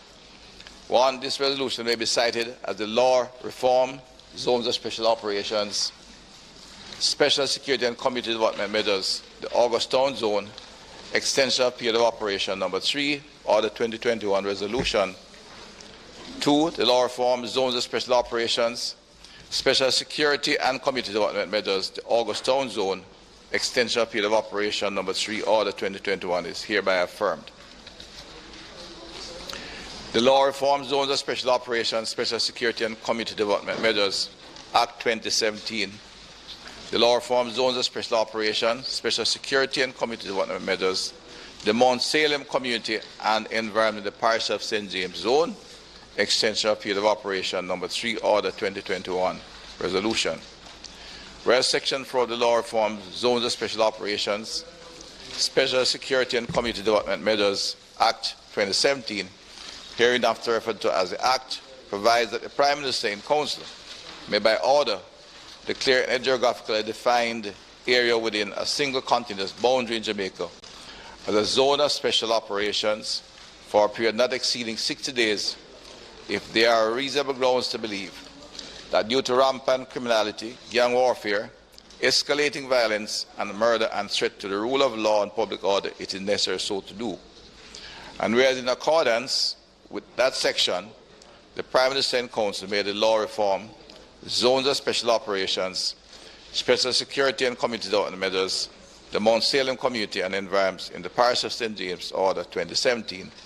And whereas that order provides that the said zone shall operate for a period of 60 days, and whereas Section 5 of the Act provides that the Prime Minister and Council, after consultation with Joint Command, may by order subject to affirmative resolution of the House of Representatives extend the said period from such further periods, each not exceeding 60 days.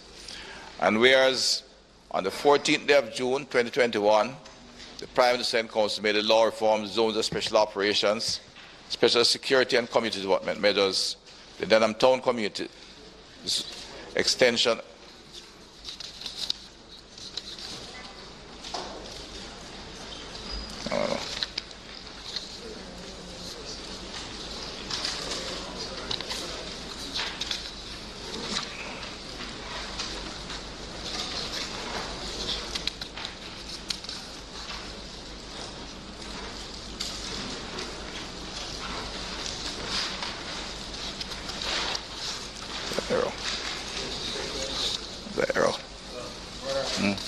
We have the wrong thing at the back. This Denham Town is on the Mount Salem section. Sorry.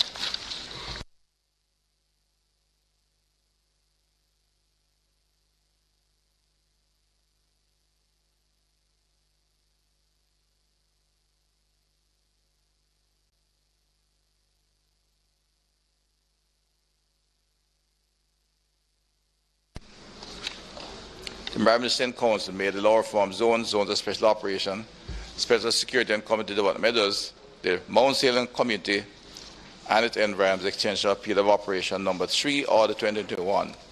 Now, therefore, be resolved by the Honourable House as follows.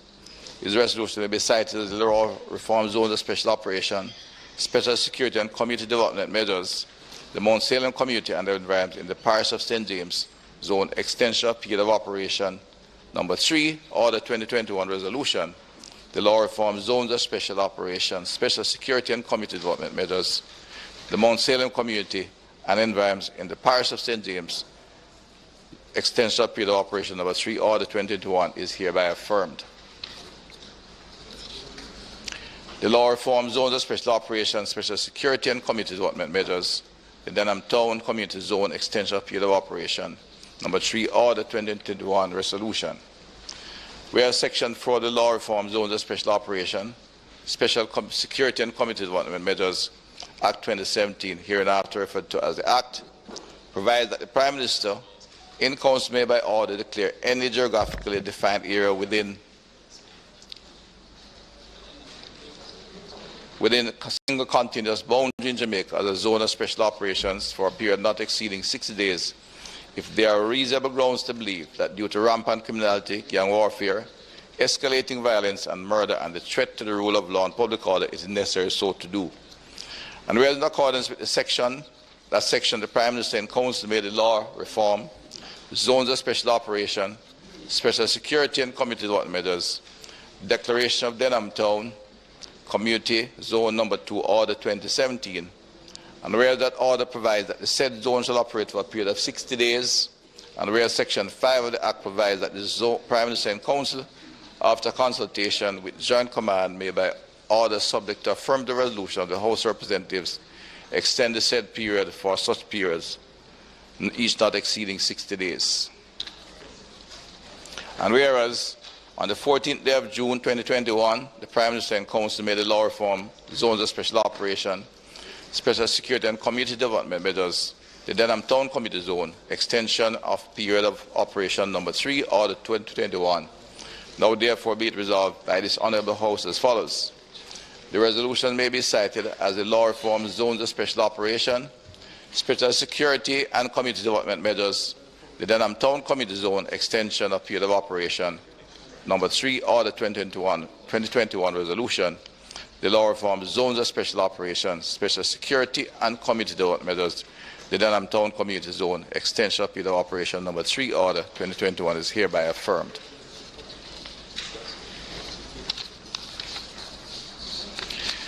The law reform zones of special operations, special security and community development measures, the Greenwich Town Zone, extension of period of operation number 3, order 2021 resolution. Whereas section 4 of the law reform zones of special operation, special security and community development measures Act 2017, hereinafter referred to as the Act, provides that the Prime Minister, in council may by order declare any geographically defined area within a single continuous boundary in Jamaica as a zones of special operations for a period not exceeding 60 days if there are reasonable grounds to believe that due to rampant criminality, gang warfare, escalating violence and murder and threat to the rule of law and public order, it is necessary so to do. And whereas in accordance with that section, the Prime Minister and Council made a law reform, zones of special operations, special security and community development measures, Greenwich Town Zone, order 2021. And whereas the order provides that the zone shall operate for a period of 60 days, and whereas section 5 of the Act provides that the Prime Minister and Council, after consultation with Joint Command, may by order subject to affirmative resolution of the House of Representatives, extend said period for such periods each not exceeding 60 days. And whereas on the 14th day of June 2021, the Prime Minister and Council made a law reform zone of special operations, special security and community development measures, the Greenwich Town Zone, extension of period of operation number 3, order 2021. Now therefore be it resolved by this Honourable House as follows. This resolution may be cited as the law reform, zones of special operations, special security and community development measures, the Greenwich Town Zone, extension of period of operation number 3, order 2021 resolution. 2. The law reform zones of special operation, special security and community development measures, the Greenwich Town Zone, extension of period of operation number 3, order 2021 is hereby affirmed. Madam Speaker, I further beg to give notice that at a later stage today I will move for the suspension of standing orders to enable me to take these motions. Thank you, Dr. Chang. Questions and answers to questions? No. Oh.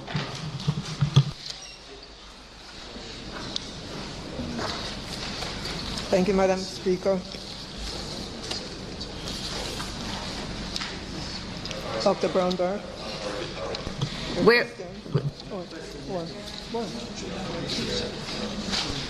Huh? Madam Speaker, on the matter of questions and answers to questions, as I indicated last week, the Minister of Health will answer questions posed by the opposition spokesman on health, Mr. Morris.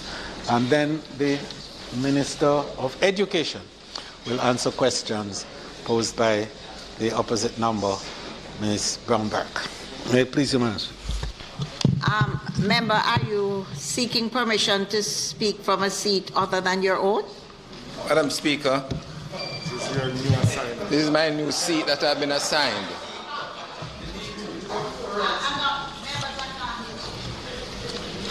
Madam Speaker, I'm saying that this is a seat that I've been assigned with. Members, please. This is not, just a minute, this is not a controversial matter. However, throughout the Commonwealth, if you are not a member of government, then you sit on the other side. It is a matter for discussion because we have been here in this parliament just had one opposition. Therefore, the opposition sits here. Now, prior to this week, there were 2 vacant seats, and I have no objection to the change in the seating arrangements. However, I think it is a matter for discussion because last week, when the Member of Parliament, who is now a minority Member of Parliament, who belongs to the opposition, sat there, then I am inviting a discussion with the opposition and the members since he did take that seat. And as I said, this is not controversial, and I'm in agreement with whatever decision is arrived at. I am saying as a speaker, members, I can't, please. Members, this is not controversial. This is just to say that if the seat that was vacant is used, then a discussion will take place between the member who sat there and you invite and decide that X can take place. But you simply cannot, since the seat was vacant up until last week when a member of Parliament took the seat, simply just displace the person who sat there. Madam Speaker, it should be, the Parliament should know that I have sought, ever since this matter arose for discussion, I have sought to have dialogue with my opposite number, with you. I have spoken to you about the need for this discussion because I agree that the good order of the House rests on a discussion about this. I've raised it with my opposite number, and I believe I'm ready to have that discussion. But we are very clear, Madam Speaker, that on this side last week it took everybody by surprise, certainly me and others by surprise. But the fact is that when I made the assignment as a leader of opposition business, I did not purposefully leave any seat, and certainly on the front bench, vacant. So a discussion needs to be had about that so we can have a quick resolution on the matter. And just before you, as I said to you, it is not controversial, but it is important that we have the discussion before you simply displace the person from the seat, because those benches are opposition benches. Opposition. So it means if you do not sit with the government, you sit on the other side. And although the leader of government business, and I do believe him, did not purposefully leave those seats empty, they were vacant seats, and therefore those seats are available to any member of the opposition. And therefore, I do agree with you, House Leader, as I indicated to you when you spoke to me today, that it is a matter that leads for discussion. House Leader, you got up a moment ago. Sorry, Madam Speaker, you're quite right. It's not a contentious matter by any means. It is a procedural matter, however. And that if all members are assigned seats, as we know at the beginning of the term of office, and at that first meeting of the House, and the member from Central St. Mary was assigned another seat. So if the member is sitting there today and the official reassignment has not been done, I think it is appropriate that he would say that allow me, Madam Speaker, to speak from a seat other than my own until it's regularized. No problem at all. So if it is regularized, we don't have a difficulty at all, Madam Speaker, in this matter. And I think your ruling is imminent. And I would suggest that my colleague, let's follow the procedure, and the member appropriately asked to be allowed to speak from a seat other than his own. Just for the record, I did before this sitting commenced, and after we had a discussion. Yeah, I know, but you came in late, so yeah. Make your point. Yeah, after you come in, I did indicate to the leader of opposition of government business first. I indicate that I'll be making this suggested change. That change was done and presented to the clerk. Notwithstanding that, a discussion can be had. A discussion. Members of the House, please understand that this is not a contentious matter. It is just to have, as we have said, good order in the House. And therefore, if indeed the leader of opposition business is speaking, he must be allowed to speak and be heard. Please, it's not contentious.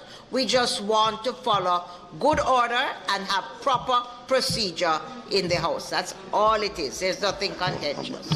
Madam Speaker, you know I have sought this discussion previously, and discussion should take place. But in the meantime, we know, understanding what we're doing with the procedures and practices of this House.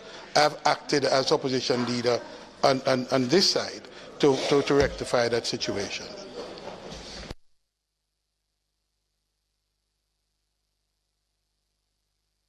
Member to seek permission to speak. Madam Speaker, I just want to make one brief comment on this.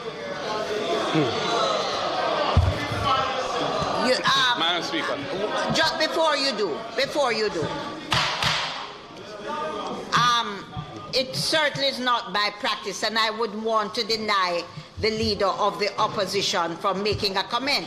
However, the leader of government, both government business, have aired, like myself, that this is not contentious.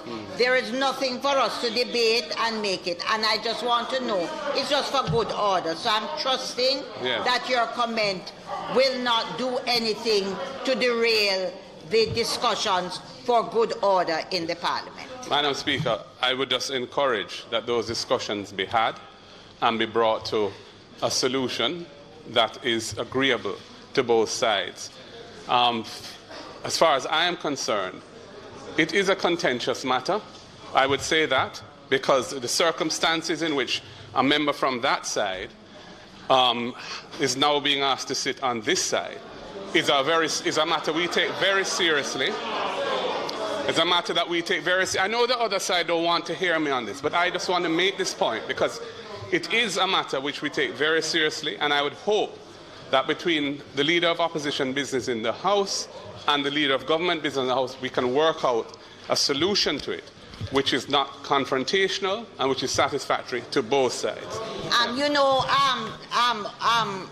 leader of the opposition, I am sure you have confidence in your leader of government business. I'm sure you heard both parties, and I'm sure you heard what I said. There is nothing contentious in this, because regardless of what opinion you have, throughout the Commonwealth, if you are not a member of government, you must sit on the opposition side. And in this parliament, the opposition seats are on this side, and they do not belong to any particular person. They are for the opposition. So what we have said, and your leader of government business has been very capable, and so is the leader of government business. It is not contentious. If it is contentious, it is only in your mind.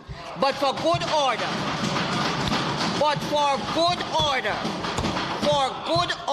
it is important that we have the discussion and settle it. I thank you, Madam Speaker. I just make one final remark. It is not contentious in my mind alone. It is contentious in many minds on our side. The whole question of whether somebody supports the Prime Minister and will vote with the government side or not is a real issue for somebody who thinks that he is no longer that. And under our constitutional arrangements, it does not matter whether you're a JLP or a PNP or what, any P. What matters is whether you support the government's principles and programs and will vote with the Prime Minister on matters. That's what makes you a government MP. And I am going to share. Hold a minute. And may I just a minute. May I just say to you, just a bit of advice. Where there is no need for contention, because if peace reigns and we have discussions that are done in an orderly fashion for the orderly running of any organization, be it a political organization or otherwise, you will find that the organization runs well without much hiccups. And I think what is taking place here today is correct. It is correct in terms of what takes place in the Parliament in the Commonwealth, and you have two capable persons as leader of opposition business and leader of government business, and that is where I'm going to allow it to rest, because this is how we operate.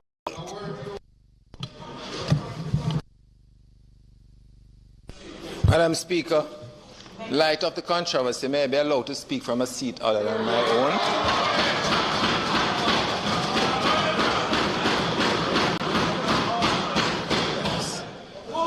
Madam Speaker, could the Minister of Health answer the questions under my name at number 4?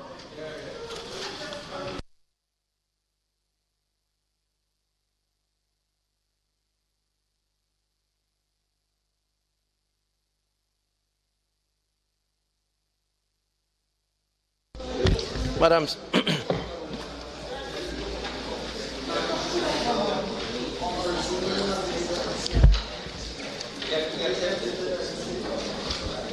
Madam Speaker, first of all, let me apologize for not having the questions at number 2. There seems to have been some mix-up, so I'll have that for next session. But I do have the questions at 4, as outlined by my colleague on the opposite side. Thank you. Madam Speaker, question 1, is the Minister aware of the reports of Ivermectin being used as a drug for the prophylaxis and prevention of severe COVID-19 infections in many countries? Answer, the pandemic has resulted in an infodemic that makes it hard to find trustworthy sources and reliable guidance. COVID-19 has spawned much information, clinical trials and reviews with contradictory interpretations. There is an overabundance of information from professional bodies, scientific committees, and social media. In response to managing the COVID-19 infodemic, the Ministry is following the evidence and evidence-informed recommendations from trusted and recognized sources that use standardized methods for synthesizing and interpreting the evidence. This includes sources from the World Health Organization, the Pan-American Health Organization, the National Institute of Health of the United States, COVID-N Collaboration, and Cochrane Review and Evidence Aid. Ivermectin, Madam Speaker, is a widely used broad spectrum of antiparasitic diseases, including phthisis and scabies, in epidemic areas of Central Africa, Latin America, India, and Southeast Asia. Question 2. If the answer to part 1 is in the affirmative, what is the basis on which the Chief Medical Officer, the Ministry of Health and Wellness, and the government are refusing to accept the available data on the effectiveness of ivermectin in treating COVID-19 patients at this time? Answer, safety and efficacy are important when using any drug for a new indication. There is a rigorous drug development and approval process that focuses on safety, mechanisms of action, and efficacy in clinical therapeutic use. The Ministry of Health and Wellness has the responsibility to ensure that these standards are upheld and to authorize safe and effective medicines to be used in the country. At present, there is insufficient data to prove the efficacy of the antiparasitic drug, and the use of ivermectin in COVID-19 patients may be counterintuitive. Numerous health organizations have published recommendations evidence. The World Health Organization and the Pan-American Health Organization recommend not to use ivermectin in patients with COVID-19 except in the context of a clinical trial. The National Institute of Health, NIH, USA COVID-19 Treatment Guidelines Panel does not recommend either for or against the use of ivermectin for the treatment of COVID-19 due to insufficient data. At present, there are 28 randomized controlled trials that assess ivermectin in the patients with COVID-19, and only 11 of those studies reported on clinically important outcomes. 4 of these, Madam Speaker, randomized controlled trials with fewer methodological limitations report no significant reduction in mortality, mechanical ventilation, and probably does not improve time to symptom resolution. Many of these randomized control trials are preprints or press releases. The interpretation of these studies should be done with caution, as most had incomplete information and significant methodological limitations that include the use of various dosage and schedules of ivermectin, the use of concomitant medications, small study sample, and the definition of disease severity in the patients. Many trials enroll few patients that resulted in far fewer events, leading to a substantially higher degree of uncertainty. There were also serious concerns related to risk of bias for some outcomes, specifically the lack of randomization, lack of trial pre-registration, and lack of outcome reporting. The indirect evidence, Madam Speaker, suggesting a reduction in mortality with ivermectin is driven almost entirely by one study, which is at high risk of bias due to a lack of detailed description of randomization and a lack of a publicly available study protocol. Question 3, is the Minister proposing a local study to determine whether to accept or reject the use and availability of ivermectin locally when there are already numerous studies completed in several other countries?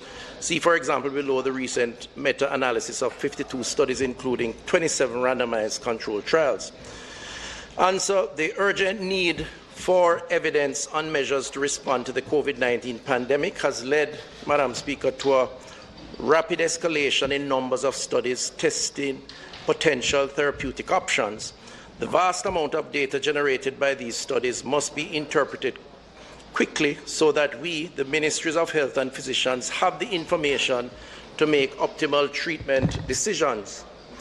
To the increase international attention on ivermectin as a potential treatment for COVID-19, the World Health Organization and Pan-American Health Organization convened guideline development groups, that's GDGs, consisting of independent international experts to evaluate and contextualize the available evidence. The World Health Organization and PAHO periodically update systematic reviews and meta-analysis of all active ivermectin trials in COVID-19.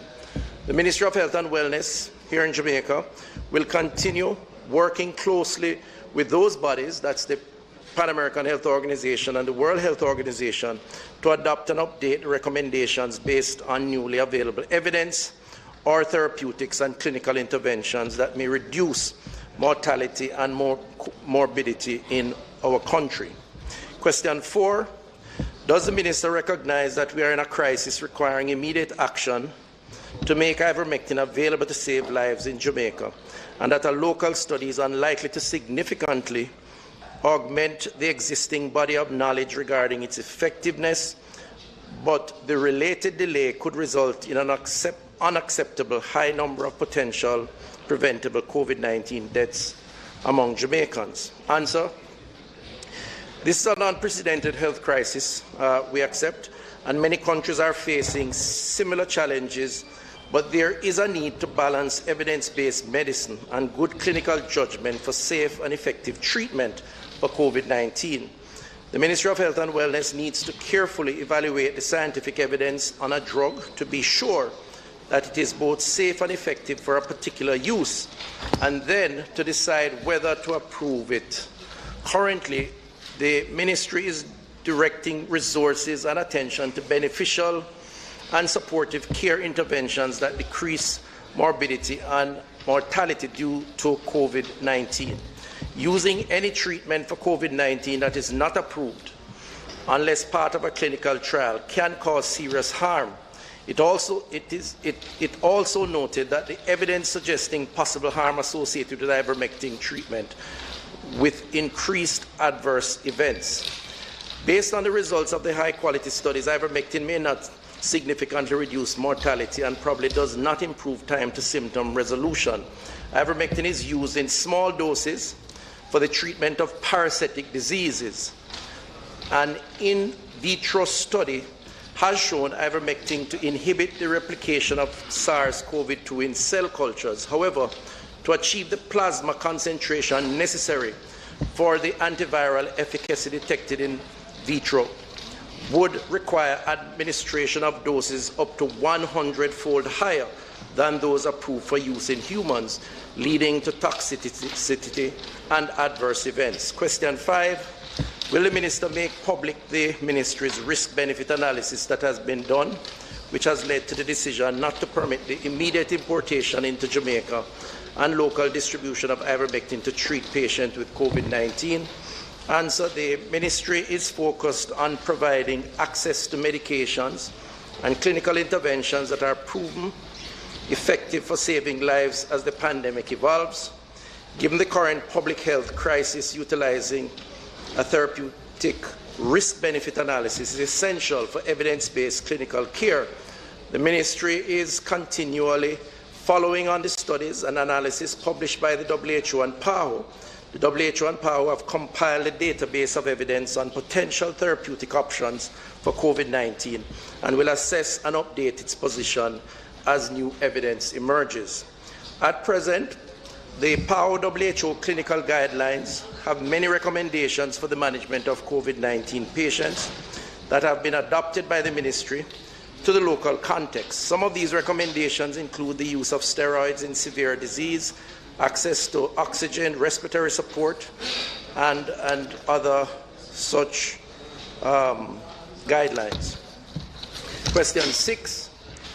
Given the constitutional right to life, which includes affording patients access to effective treatment for a life-threatening disease, and the Helsinki Accord principle that it is unethical and immoral to deny sick and dying patients a known therapeutic measure evidencing considerable promise in saving lives and alleviating suffering, why is the Ministry not permitting the immediate importation and distribution of ivermectin to be prescribed by Jamaican physicians for use by patients who test positive for COVID-19? Answer: the Ministry of Health and Wellness continue to rely on the science available and at present will not mandate the use of a drug in which any benefit remains very uncertain and ongoing concerns regarding harm remains.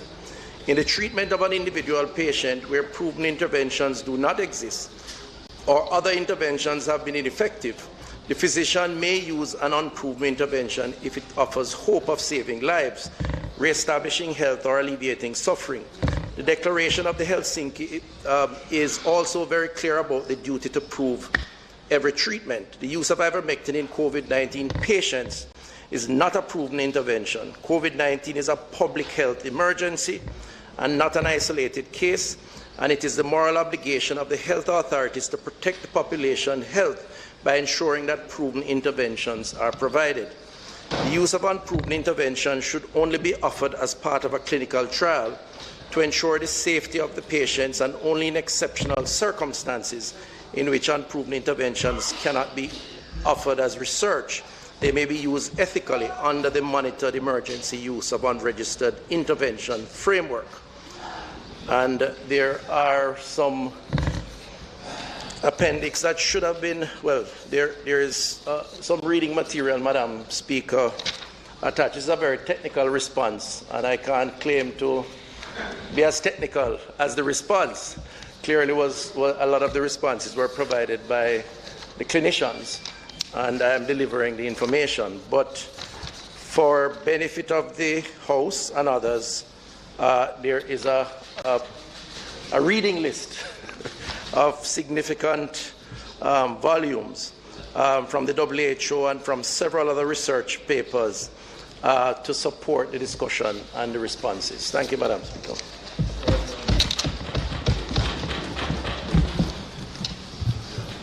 Madam Speaker, I want to thank the Minister for his answers.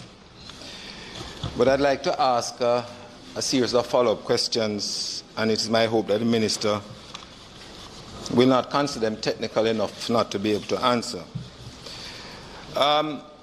In your answer to question 2, Minister, you indicated that numerous agencies, including National Institute of Health, does not recommend either for or against use of ivermectin. However, you failed to tell the Parliament that the National Institute of Health initially was against ivermectin, but based on studies that have come forth, are now neither for nor against it, which is a step in the direction that they are suggesting that it could be used, but they are neither recommended for nor against it. And secondly, Minister, you indicated below that, and I will read, that at present there are 28 randomized controlled trials that assess ivermectin in patients with COVID-19, and only 11 of these studies reported on clinically important outcomes.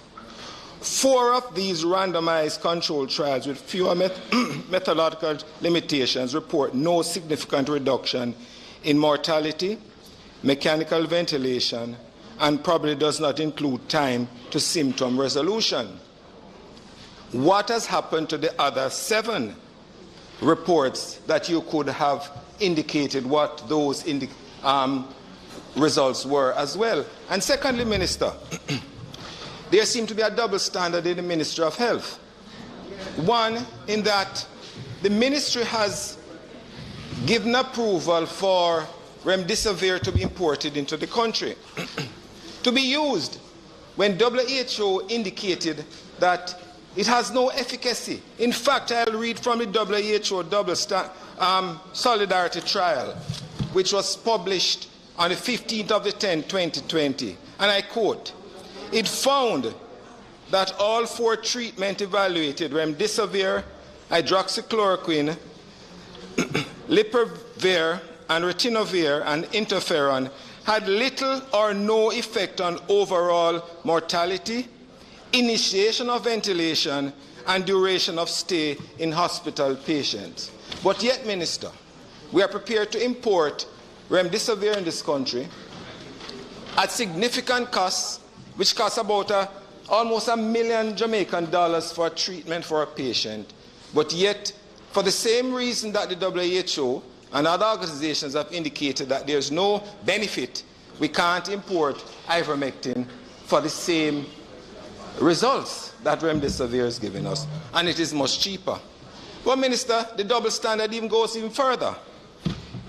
Your organization, in fact, at the COVID Joint Select Committee, the Chief Medical Officer indicated to the committee that if the paperwork comes in, the ministry is prepared to approve in 3 days for ivermectin to be imported into the country. National Health Fund imported 200 tablets in December. But they weren't required to provide all of this. But the very company, Minister, that the National Health Fund got those tablets from in the United States, in New Jersey, a company by the name of Edenbridge, which a local director was directed, local company was directed to get the drug from for the company. They were told by your standards division at the ministry that it is important that the technical information required to substantiate the efficacy, safety, and quality of the product is provided. This will include full product qualitative and quantitative formulation statement, product specification, manufacturing process overview and flowchart, laboratory test and validation methods if applicable, good manufacturing practices, certification from the US FDA, stability study protocol, and report on at least 3 batches of a product, bioavailability, bioequivalence study report. And this is a list of requirements for a new drug published by the ministry. And it's a document used to guide the process. But did the National Health Fund, were they required to provide this to the ministry as well? Because they're important on behalf of the government. Why is this their double standard there? We need some answers to that, Minister. And I'll go back further to your presentation. You mentioned that Ivermectin has been approved by the World Health Organization for parasitic infections, and we went to a list of those parasites that it is utilized for treatment for.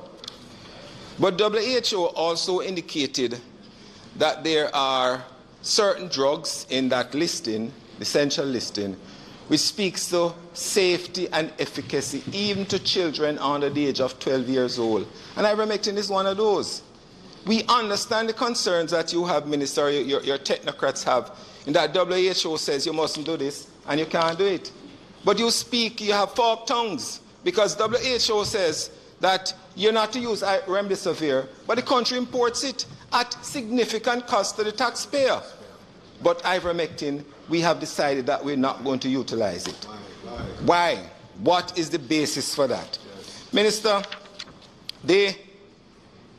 you said that WHO continue to rely on, the Ministry of Health continue to rely on the science available.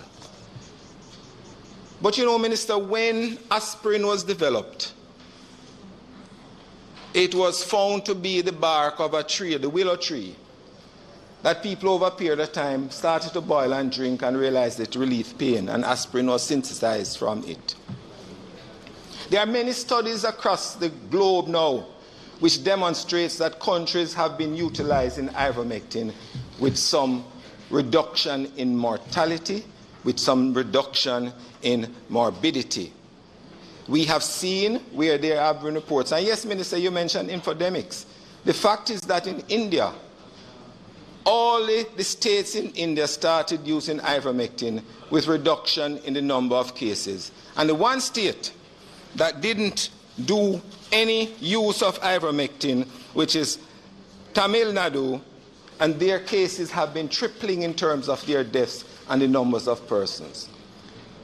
You might say this is coincidental, but in Peru, they started using ivermectin from March 2020, and they had a low number of cases. They had a change of government, and the new president decreed that ivermectin should no longer be used. Look where the cases are right now. So, Minister, we rely on WHO, but we cannot rely on WHO exclusively. We cannot be wedded to them exclusively, and sometimes you have to take the decision based on the medical information, based on the scientists you have around the ministry, and not rely on only those who are in the parent ministry to give advice to the government as to which direction we should go. The reality, Minister, is that despite vaccinations, the cases of the Delta variant in the UK are rising, even in vaccinated persons. If we are told of the efficacy of ivermectin in preventing and also treating the symptoms and complications of COVID-19, then I think it is a plunge that this government and this country can afford to take, guided by the medical science that exists, guided by the numbers of persons here in the medical profession who would like to see it done. Granted, there are others against it. But the reality is that it would require the consent of the patients to be utilized. Why not allow the drug? Why not allow NHF to import it, as you did for the 200 tablets that they did in December? Why not allow them to import it and allow the private physicians and the public health physicians, and indeed, Minister, despite your answers today, which was compiled by your CMO and your technocrats in the ministry, there, if you do a survey right now in the public health system, the vast majority of doctors who treat COVID patients would press a case for ivermectin. So we are seeing a situation where the top, seemingly telling the country we are guided by WHO, are exposing the country to greater risks. And I beg you, Minister, I beg your Prime Minister, that even if you're not convinced by the medical, by what is out there, by your technocrats, allow the drug into the country so that there is informed consent from the patient with the consent of the physician to administer the drug, because we may have a significant reduction in saving the number of lives in this country. Thank you.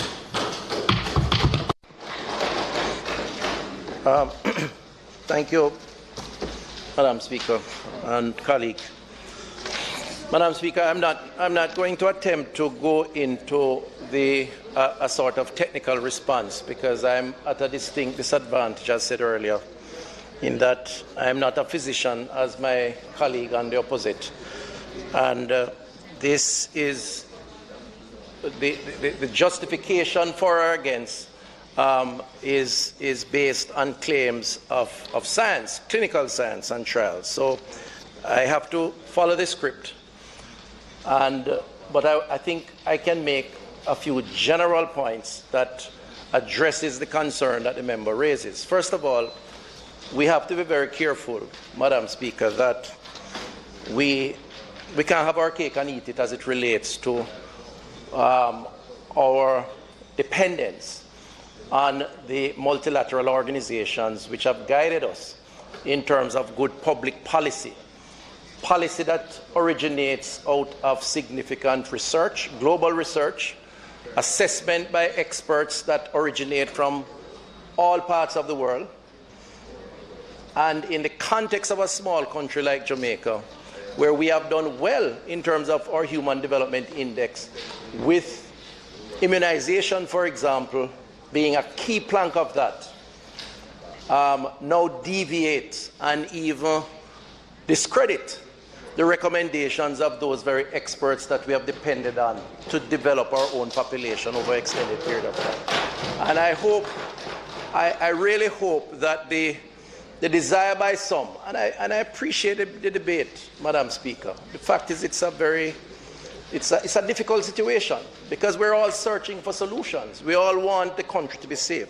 Frankly speaking, I didn't want to comment, but some of the questions that were posed, and the member, I'm sure, consulted with some of those who are very pro the drug, were, to my mind, a bit insulting to the clinicians who every day toil in public policy to advance the health and the wellness of the Jamaican people, because it implicitly suggested that somehow those technocrats working with the government, giving advice, were somehow endangering the lives of Jamaicans. And they work hard every day to protect the lives of Jamaicans generally, and in the case of this pandemic.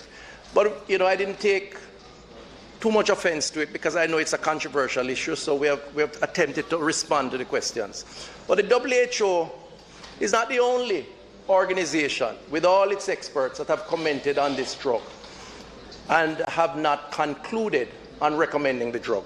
The very manufacturer, Madam Speaker, of the drug, Merck, and I'm quoting, and I believe I said it here already, the very manufacturer on the 4th of February 2021 put out a statement that says there is no scientific basis. This is the people who has a vested interest in marketing and selling this drug. They have put out a statement that says there is no scientific basis for a potential therapeutic effect against COVID-19 as it relates to ivermectin, no meaningful evidence for clinical activity or clinical efficacy in patients with COVID-19, a concerning lack of safety data in the majority of studies. Now, it's not only the WHO that says so. The member speaks about the National Institute of Health moving from against to neither for and against. For, neither for or against is not for. It's still an indication of significant uncertainty. And the reality is our public health system has survived in the interest of the Jamaican people by being conservative and moving or making decisions that they know will not bring any harm to the Jamaican people. And in fact, they prefer to err on the side of caution. And that is what has happened here. And what the member is suggesting, and those who support the use of the drug, is that we should throw caution to the wind because we have a crisis. That's another definition, Madam Speaker, for panic. And the last thing you want to do in a crisis is to panic. You have to sit, you have to calculate, you have to assess, and you have to be measured in your response. Now, the member raised... I want to say to the member too, and this is our general response, that the government or the ministry has not said that ivermectin should not be imported in the country. What we have said is that based on the evidence that we have, based on the partners that we have worked with, like the WHO and others, and the manufacturer of the drug, and what they have said, the private sector would need, we are not prepared to endorse it. The private sector would need to make the appropriate arrangements. Now, yes, the NHF did bring some ivermectin in small quantity, and the truth is, we evaluate the evidence as we go along, because it is true that decisions today may change tomorrow depending on the research and the information. And there was a point when we looked at the drug, looked at the claims of the clinical experts in the field, including our own local experts, and we considered and indeed encouraged for some clinical trials to take place at the University Hospital of the West Indies. I personally spoke to the head clinicians there to look at writing up a clinical trial to pursue the possibility of managing and determining whether or not there was evidence to support the drug. That process, for one reason or another, was abandoned.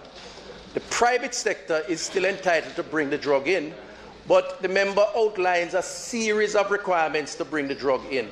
The fact is, those requirements are not any different for any other drug as it is for ivermectin. It is the standard requirement.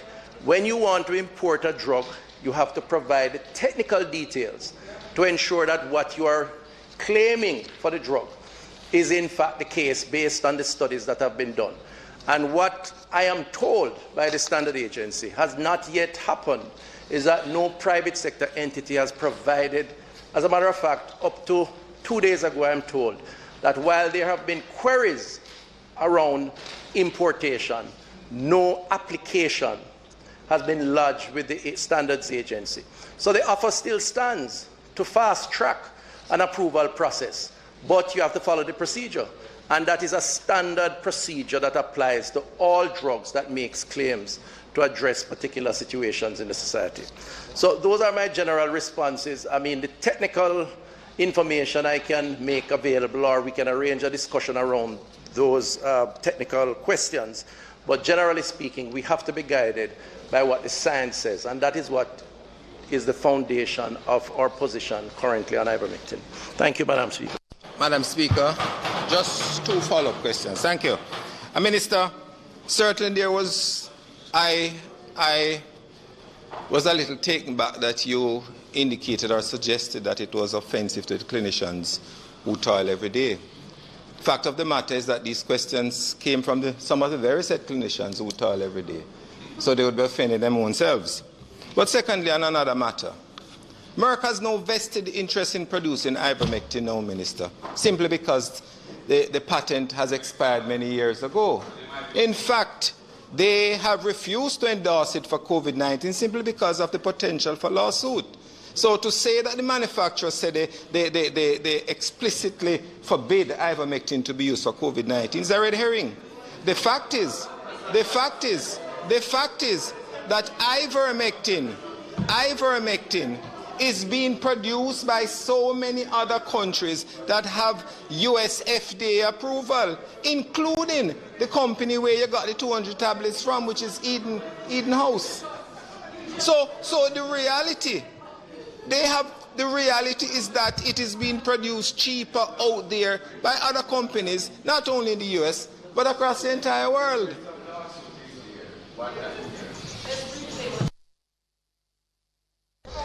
Madam Speaker, I'll just close by saying that if the manufacturer of the drug, the original manufacturer, is hesitant because, as the member says, a potential for lawsuits, I don't know why the member expects the government of Jamaica to take the risk that the manufacturer is unwilling to take. Madam Speaker, we are committed as a government and as a public health team to the COVID response. Under the circumstances, I think we have done well, and in fairness, with the support of the opposition, and I think we have to continue to press on. And what I will guarantee to the public is that we're not going to take any unnecessary risk in search for solutions. It is a crisis, but it requires a measured response. Thank you, Madam Speaker. Madam Speaker,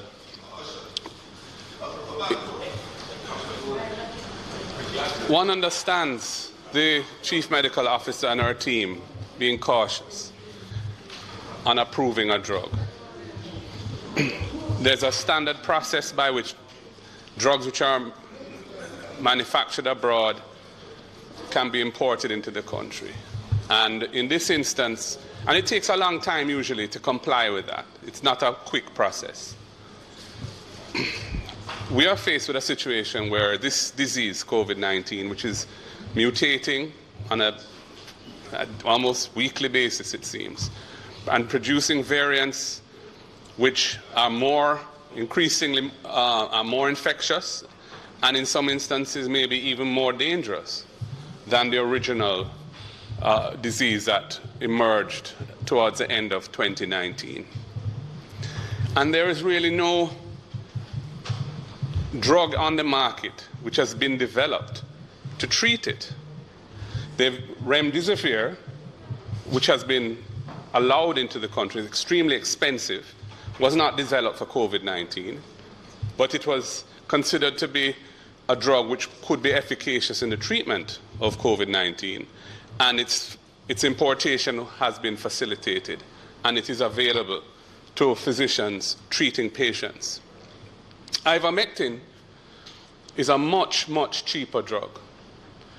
In the markets where it's permitted for human use, I believe it's a few dollars per dose, literally a few US dollars per dose. It is a drug which has been available for anti-parasitic treatment for many, many years. It's not a new drug. And indeed, the person who developed it, I believe, won a Nobel Prize for having developed that drug. It is not toxic in the doses which it is generally being used at, where it is being allowed to be used. It is not toxic. So the risks inherent in allowing its use are not great. If you were to treat it, if you were going to use 100 times the dosage that's normally used for anti-parasitic treatment, yes, certainly, you'd be taking it way out of whack. But that is not how it is, its usage for COVID-19 is recommended. So what we're faced with is a situation where the disease continues to mutate. The deaths on a daily basis in Jamaica fluctuate. Today, what was published, there was 1 death. Yesterday, there were 14 deaths. And so we're not over this by any means. In the UK, which has achieved one of the highest levels of vaccination per person in the population, and had planned to reopen their society and economy in a couple of weeks, is now having to revisit that, because the Delta mutation, which was first identified in India, is replicating rapidly, especially in the north of England. Madam Speaker, what the opposition is recommending is that the physicians of the country who have patients who are very sick and need a drug that can save lives are empowered not by a recommendation of the government. Government can and should, if they allow it, do so on terms which make it absolutely clear that they're not endorsing its use, that the WHO has not endorsed its use. Though I think the American authorities have said, from initially saying they were against it, are now saying they're neither for nor against it, which is a big step. Informed consent, where the patient is made aware of the risks and can choose to receive this treatment, and the physician who is treating the patient is empowered to prescribe it.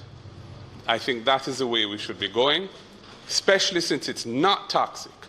And the risks of not allowing it are huge if you are a person who has a bad case of COVID-19. It is in Jamaica now, you know. Ivermectin is in Jamaica. There's a black market for it, and a course of pills for a COVID patient is in the range of $50,000, which is not affordable for most Jamaicans. 70,000 now, that's where it's reached. Madam Speaker, that same course, were it allowed to come into the country through lawful channels, would be a fraction of that cost. So we are facing a situation where we have low levels of vaccination relative to other countries.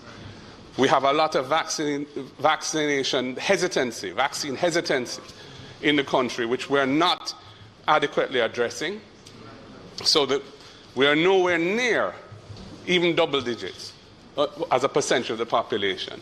We are an open society with visitors coming in here, and the Minister of Tourism has indicated how he's expecting the numbers to grow and more visitors to come in here. And we're having to, in order to encourage that, we're having to adjust the protocols and so on to enable that to happen. In that context, we are really gambling with lives if we take too conservative approach to allowing physicians to prescribe to patients who want the treatment, consent to the treatment, and who may die if they don't get the treatment, to deny them the opportunity to get it at an affordable cost. So I support the member for Central St. Mary in his call for the government to revisit this issue. I do not. As for Merck and their statement a couple months ago, this was a drug that they produced for a particular type of treatment, an antiparasitic. It is long out of patent now. They have no revenues from patent royalties from it. They want to make sure that if other persons are taking this for another purpose, for which there is no official endorsement by the WHO, they don't want to be sued because they have no upside and have a huge potential downside. We cannot look at Merck's statement as any credible source of decision-making over this particular drug. The fact of the matter is they have never made Ivermectin for COVID-19. Others in Australia, in India, and in many other countries, and indeed some of the leading physicians in Jamaica have been calling for its availability. I think that it is an unwise decision to be excessively conservative on this, because the risks involved are manageable. This is not a new drug. This is a well-established drug that has been used for decades by humans, and where the dosages are not going to be significantly different to the dosages that are prescribed for persons who are using it as an antiparasitic, which is the original reason why it was allowed on the market. Back in the 70s, I think, was when it originated. So, Madam Speaker, I support a more rational approach to this matter, because I know that the patients and the families of the patients who get this disease and who need a treatment and who are facing a situation where their loved one or themselves could die are going to expect that the government approaches this with a risk-reward analysis which is sound. Nothing in life is risk-free. It is always a question of weighing up the potential benefits against the potential risks. And in this particular instance, I think that the authorities thus far have got it wrong, and I would urge them to reconsider the matter. Thank you. Thank you. Madam Speaker, I think it's unfortunate, and I say so with the utmost respect, that the opposition leader premises his defense of the use of the drug on the basis of cost or price and on the basis of variant strains, because those are not debatable issues. And I don't think we need to be careful we don't conflate, mix up the issues in order to justify what is the most important issue. As a country, and members on that side, I say with due respect, the liability is with the government, and the members on this side. When people try because they are desperate, and there is some desperation, clearly, based on the advice and recommendation of a government, and it goes wrong, it is us on this side who are going to be held liable. Right? And so we have to approach this issue far more cautiously, member, than this idea of taking a risk. Now, let me also say that it's not just about the WHO. The FDA has also said they don't recommend ivermectin, and I can give you several other agencies that have said the same thing. So while I fully accept and respect the physicians here in Jamaica who are calling for the use of the drug based on assumptions that they make, the truth is the evidence, when all is weighed in the balance, is overwhelming that one must be very cautious in terms of whether to allow this drug.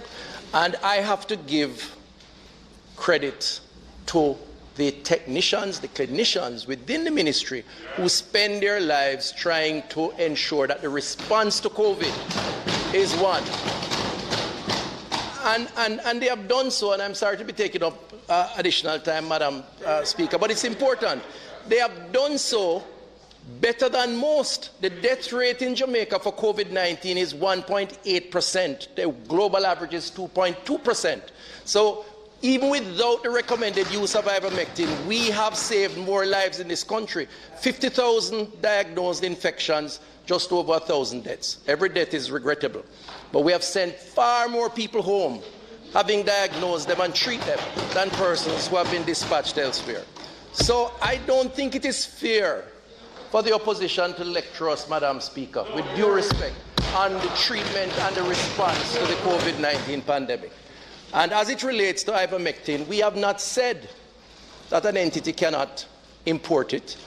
Get the dossier in keeping with any drug that you're importing, make the application to the standards agency, and as long as you have the supporting documentation, you will get the permits to bring it in, and you, your private physician, and the patient can determine its usage. But as far as the government is concerned, we have a much bigger responsibility to the country and public policy, and we cannot deviate and should not deviate from a policy that has worked for us to support things that are not tried and not proven.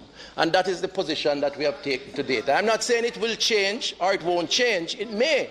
But right now, the evidence does not support it. Thank you very much, Madam Speaker.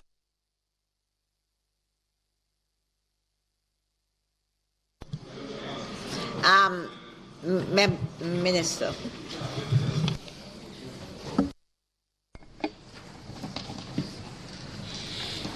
Madam Speaker, I ask that the Minister of Education responds to the questions 5, 6, and 7 standing in my name. Minister Williams. Thank you, Madam Speaker. I'll begin with the first question.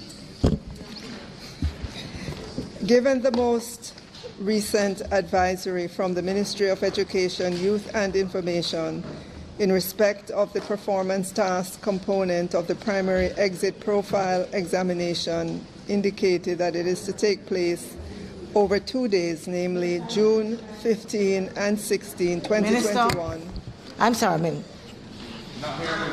Minister, we really are not hearing you.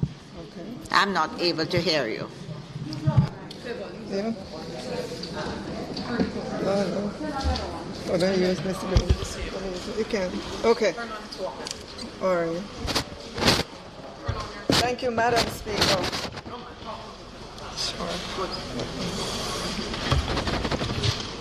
The first question is, given that the most recent advisory from the Ministry of Education, Youth and Information in respect of the performance task component of the primary exit profile examination indicated that it is to take place over 2 days, namely June 15 and 16, 2021, but a call to the Ministry on May 20th regarding the modality revealed that this cannot be confirmed.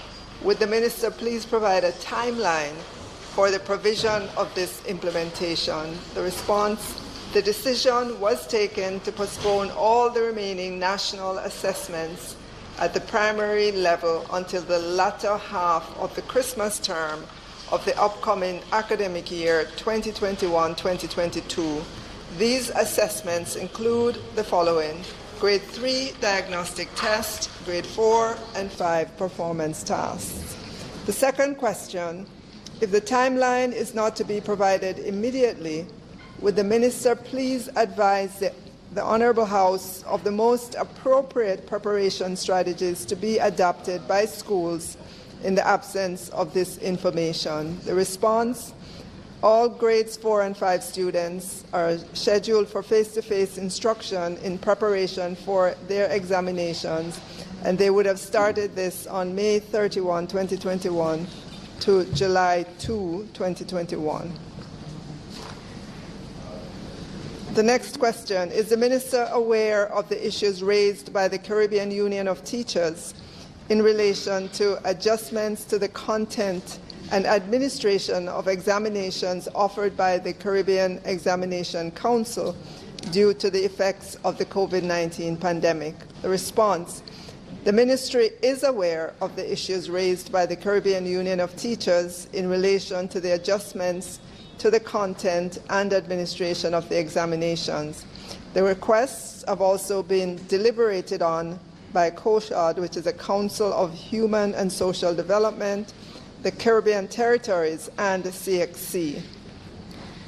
Question: if the answer to part 1 is affirmative, would the Minister please inform the Honourable House of Jamaica's position on the matter and how this has been impressed upon the relevant stakeholders? Response: the Ministry of Education, Youth and Information, subsequent to the concerns articulated by the Caribbean Union of Teachers, participated in the meeting of COSAD where deliberations were held concerning the requests among member states. Then further consultations were held with local stakeholders to include members of JTA, National Parent Teachers Association of Jamaica, NSSC, JAPSS, and the President of Caribbean Union of Teachers concerning the revised plan of CXC. This led to a formal position on the matter being sent to CXC. Based on what is practicable at this time, CXC has revised its approach as outlined below and has been accepted by the territories. So what follows now is are the details of what has been accepted by the territories. So the following has been communicated by CXC concerning the 2021 sitting of the exams. Number 1, the exams will be in the original format, paper 1, paper 2, and 100% moderation of SBAs or school-based assessments. All school-based assessments are to be submitted by June 30, 2021, and the students would have gotten an extension of an additional month. Exams have been delayed from May to June to July. They'll be starting June 28 and will conclude July 31, 2021, and this would have been an additional 2 weeks delay that was granted. Students were given the opportunity to decide to defer the sitting of the exam to January and May of 2022 if they did not feel that they were prepared for the exam. Students had until May 31, 2021 to make this decision. The previous deadline for the deferral was May 1, 2021. That was later delayed to May 14, 2021, and then later to May 31, 2021. Previously shared exam topics were revised and reshared again on May 28, 2021, in support of a recent call for some topic areas to be more narrow in scope. Plans are in place to have the exam results released by either late September or the first week in October 2021, and this is what we've been advised by CXC.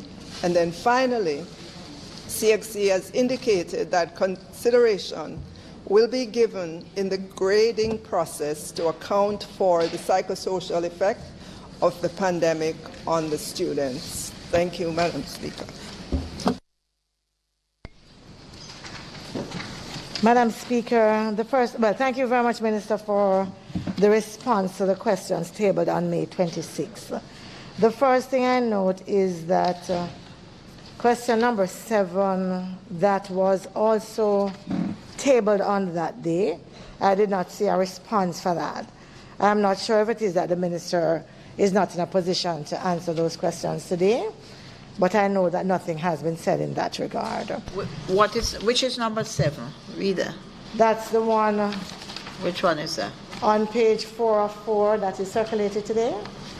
That reads, Dr. Brownberg to ask the Minister of Education, Youth and Information, will the Minister indicate whether and how information regarding the process for applying for government scholarships and grants will be disseminated to members, and also why it is that the only place that is seen that information being circulated is on an affiliated JLP site.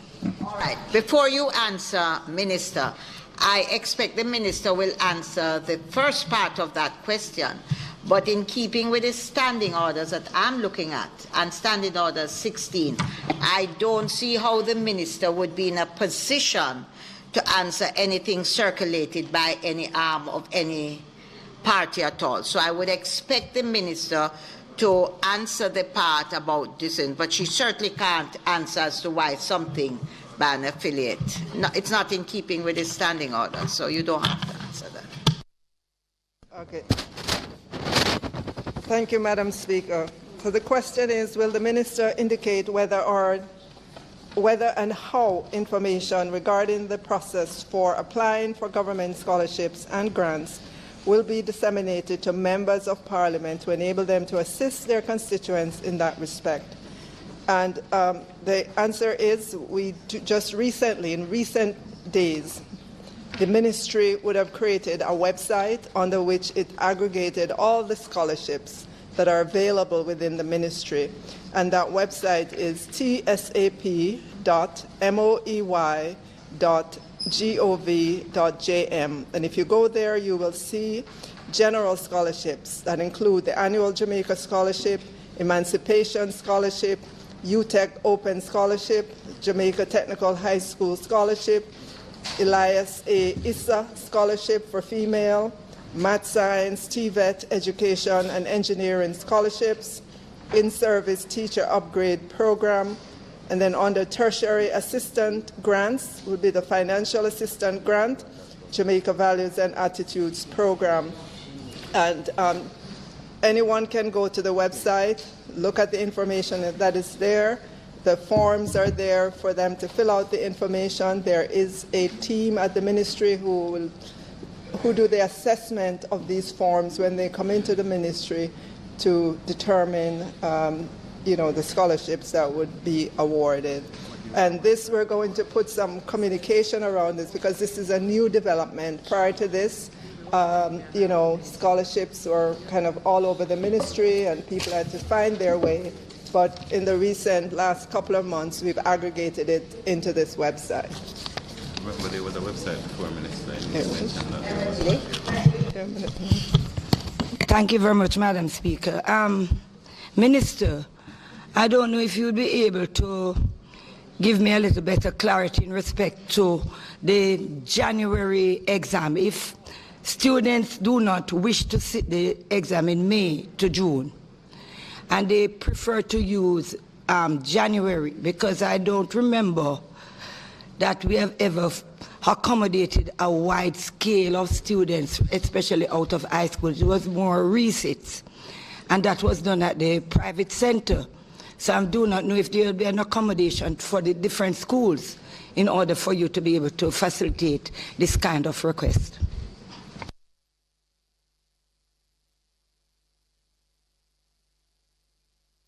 Could you repeat? Could you just walk through that again, please? Yeah, fine. Minister, you are now giving the offer for persons who will not be able to sit the exam in May, that they would be able to do it in January. Normally, resits is for just a few students who did not do well in May, June. You're now going to accommodate a bigger group, probably in January. What mechanism are you going to use? Is it the private center at Piccadilly, or are you going to use the schools in general? Yes, thank you, member, for that, and thank you for your patience in going through it again. So for those students who would have indicated that they're not ready, and so they want to defer to January or May, the Ministry of Education, Youth and Information will make accommodations for those students and work with the schools to see how best they can be accommodated at the school. Right, so that's our plan right now. In terms of the numbers, about 7,000 or so students who would have requested deferral for the exam. So that's what we have to deal with across all our schools. Yeah. Minister, thank you for adding, even at this short notice, the response that you gave in relation to question number 7. But let me start there. Madam Speaker, I note your advice that the question is inappropriate in respect of the standing orders. That being so, I'm not sure. You did say you don't know how the minister would be able to answer the question. And that, of course, is a different matter from saying that the minister, from advising the minister not to answer the question because you have deemed it out of order. And I say that because I believe that every single Jamaican out there would understand very, very clearly how the minister could answer that question. I thank you for your correction. I accept. Right, because I'm advising her not to based on the standing orders. So let me start with that particular question. Minister, I'm pleased to hear that just recently you have put all of it together on one website and that it is available. I think the question I was asking, and certainly I was never suggesting that that information should only be disseminated to members of Parliament. I believe that when we have opportunities such as these, that the widest methods need to be used so that individuals who are qualified and interested have access. One of those would be the elected representatives. We have several others. We have the SDC, we have the CDCs, the Community Development Committees, we have the Development Area Councils, and all of those. We have NGOs that normally do these kinds of work in communities. And providing them with that information, I do not believe is unreasonable.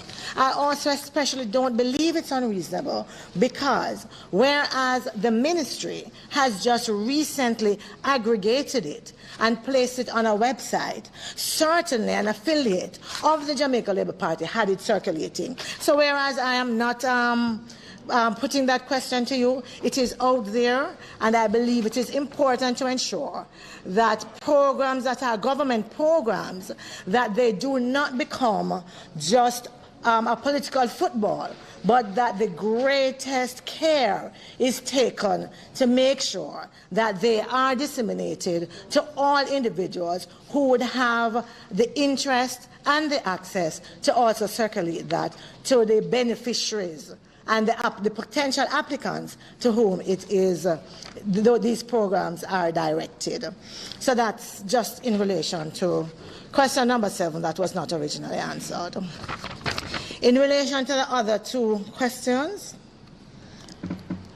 I note the responses, and I was wondering, Madam Minister, whether or not the deferral of the tests, for example, grade 3 diagnostic tests, as well as grade 4 and grade 5 performance tasks, that you said that there is the period May to July that has been reserved, or where students are invited to take additional instruction to prepare for it, whether or not that is sufficient, or that there will also be a particular program specifically dedicated to ensuring that they are able to effectively perform in these tests, if that is being prepared, given that the tests themselves, as you have said, will be done later in the Christmas term. So just for clarity,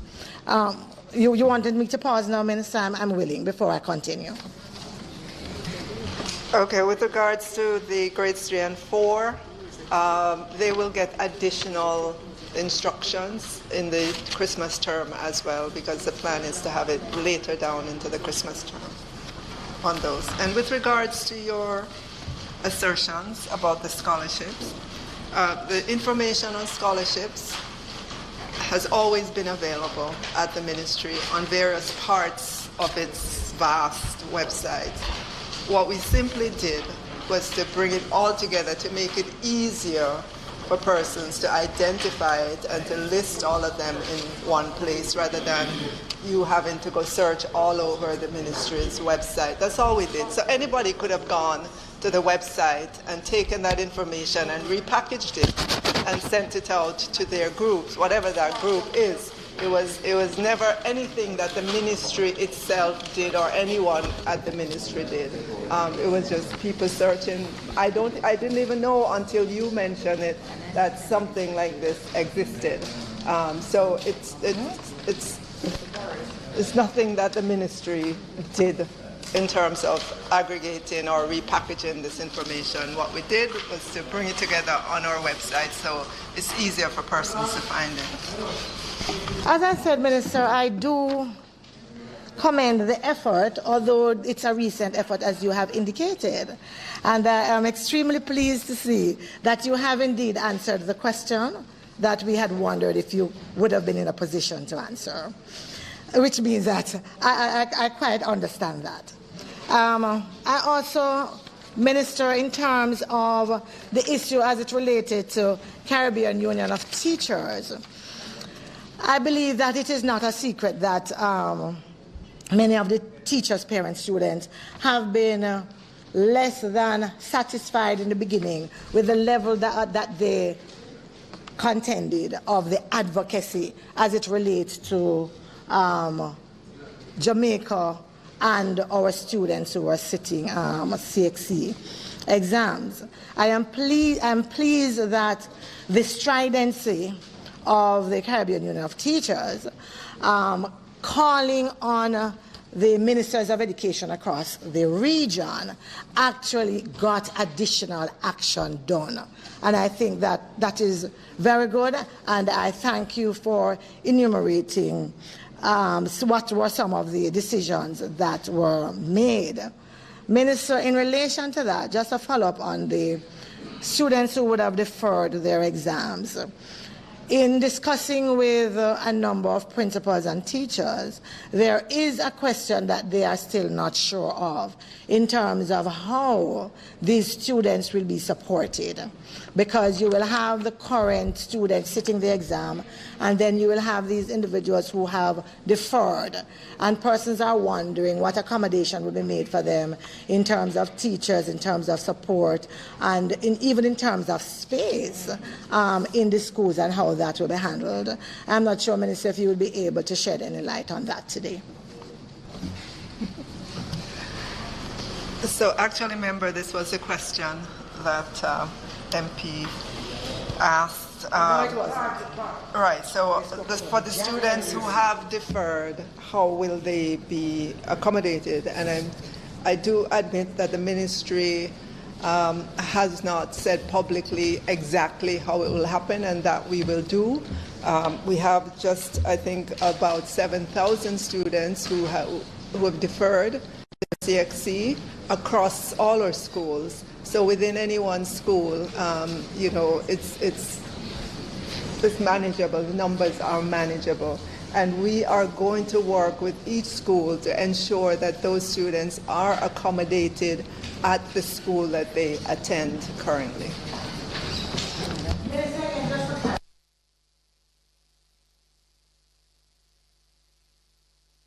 And it really is not. The question that I'm asking in terms of accommodation is not a physical accommodation for the exam. What I am asking, which is what the member had asked as it related to the January sitting, and she was wondering whether or not the private center would have been sufficient to accommodate everyone, and whether or not individuals would really have to travel from other parts of the country to go to the center. And you have answered that one. I got that, and that's clear. The accommodation that I'm speaking about, Minister, really has to do with the additional support in terms of teaching, yes, walking them back through this, the curriculum, and dealing with that kind of support. That's what I'm talking about.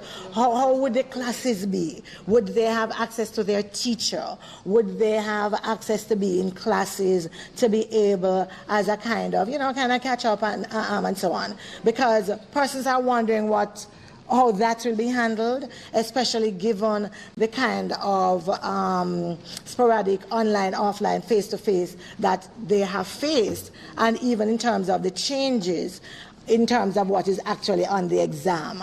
And at this point, we would not be sure whether or not in resitting, let's say later on, in June, in May, whether or not what is being covered in those exams would be the very same as covered in this year's, for example. And so that is kind of what I'm asking, where the teachers are concerned and where the students are concerned in terms of that learning process.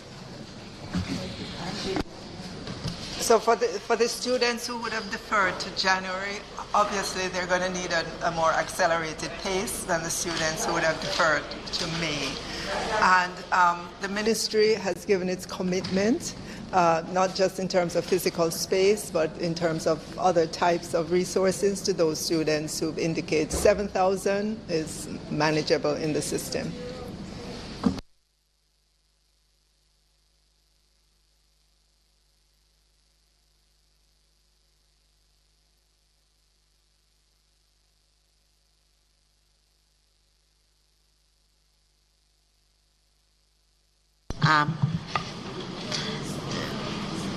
Minister Clark,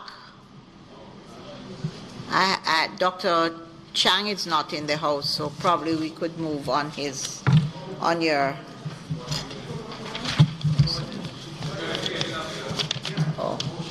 Oh, I beg your pardon. Motions that may be made at the commencement of public business requiring notice. Motions relating to sittings of the House. Motions for leave to introduce bills. Presentation of bills without leave of the House first obtained. Dr. Madam Speaker, I now move to introduce and have read the first time a bill shortly entitled the Legal Aid Fees, Validation and Indemnification Act 2021, and a bill shortly entitled the Extradition Amendment Act 2021.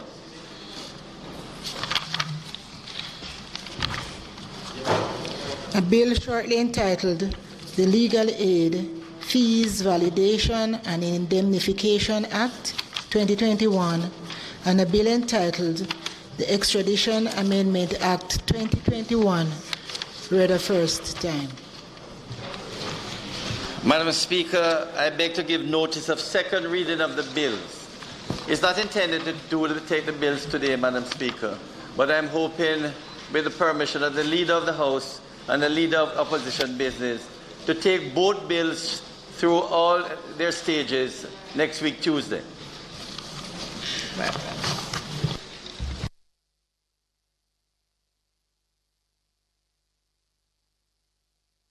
Public business.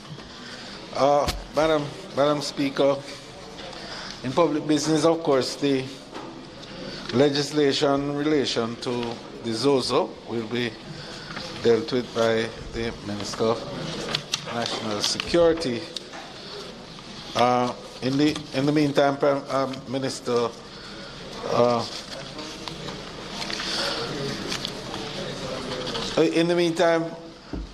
Madam Speaker, we will deal with the other matters relating to motions that were moved earlier and will now be dealt with in public business.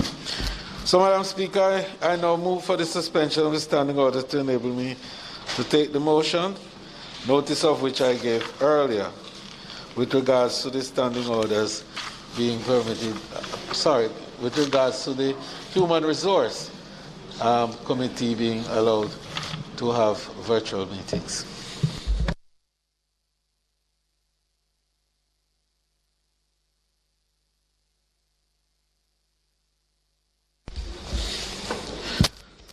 Madam Speaker, I now move that the motion be approved. The question before the House is that the motion be approved. Those in favor? Those against? The ayes have it. Motion has been approved. There we know.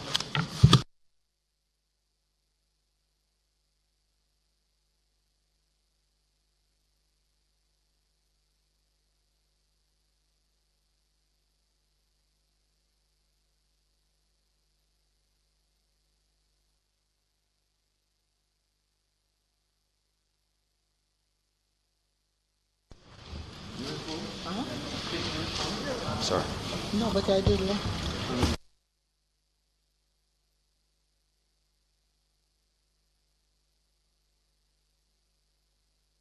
Madam Speaker, I would like to indicate that the sexual harassment legislation and the report that was tabled last week, I had intended to open the debate today, but I wish to indicate that I will open the debate next week and close on that day.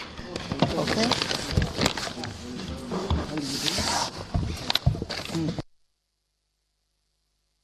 With the permission of the Leader of the House, Madam Speaker.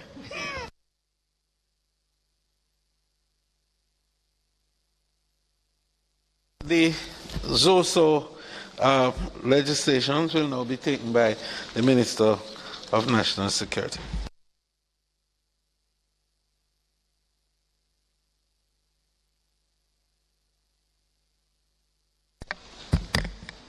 Thank you, Madam Speaker. I now move for the suspension of the standing orders to enable me to take the motions of which I gave earlier.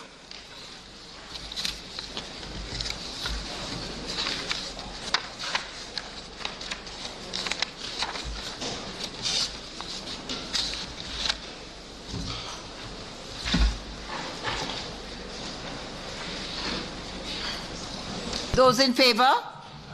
Those against? The ayes have it. Thank you. Madam Speaker, in what has now become a necessary aspect of our parliamentary proceedings, I'm here today to again call attention to the groundbreaking work that is being carried out within the Mount Salem, Denham Town, Greenwich Town, and Augustown communities as a result of their designation as zones of special operations, special security and community development measures. The government does not take lightly this process of updating the Parliament and the work lightly, and the work that is taking place within these zones in the context of seeking approval for their extension. Madam Speaker, the effectiveness of the zones of special operations is impatient of debate.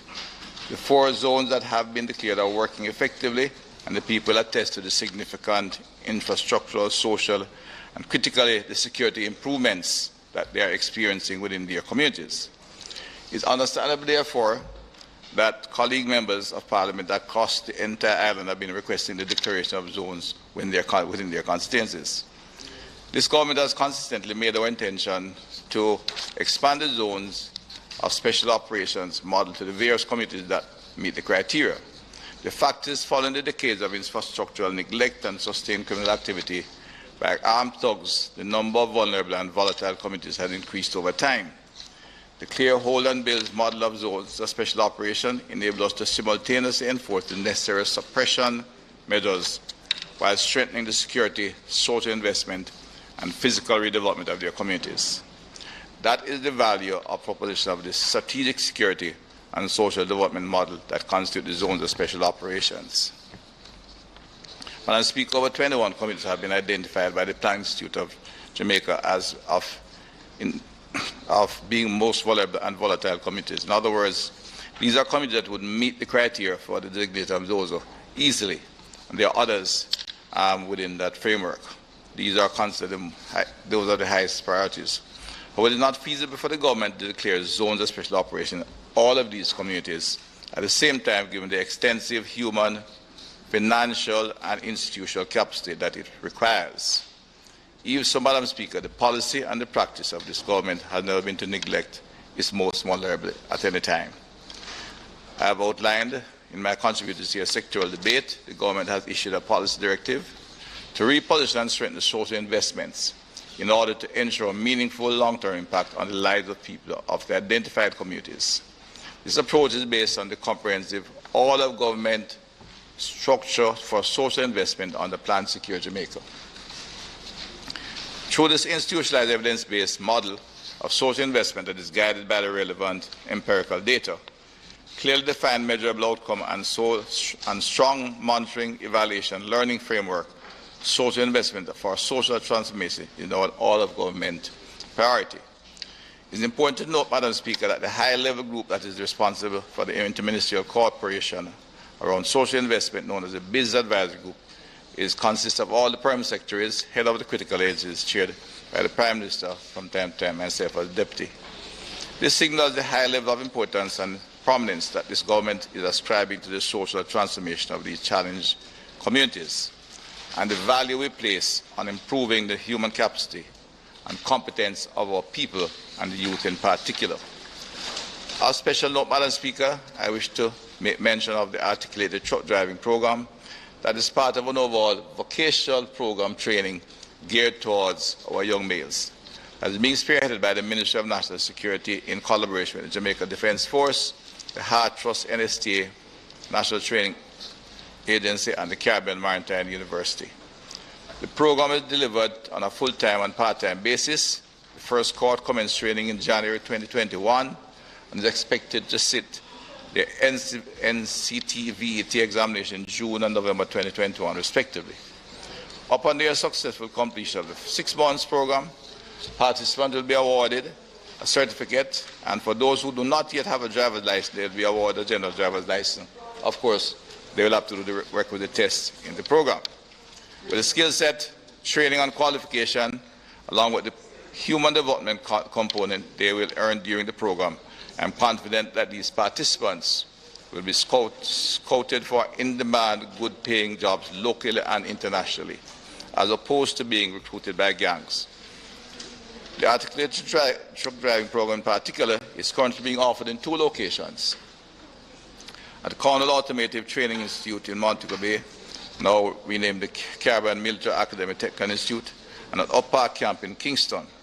There are 30 participants being trained at the Up Park Camp facility, and these comprise 8 from Augustown, 14 from Greenwich Town, 3 from Mountain View, 2 from Jews Land, 1 from Fletcher's Land, and 1 from Seavigan, and 1 from Portmore.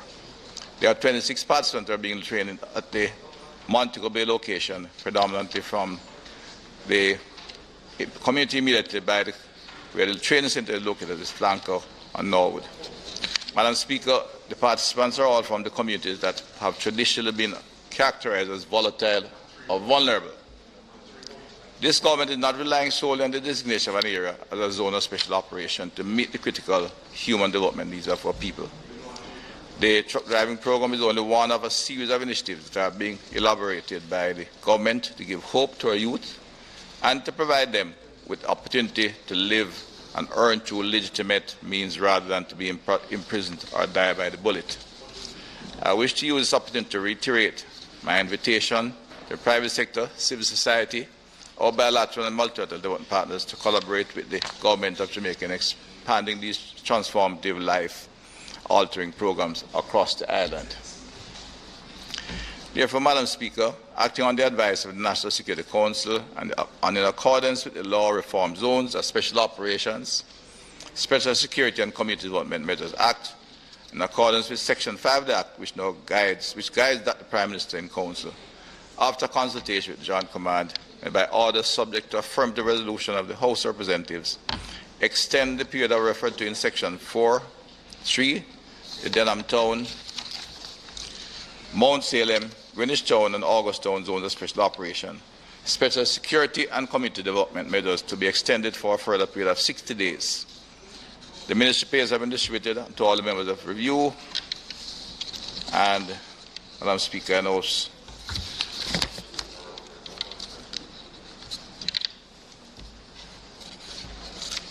invite members of the House to make their contribution on it.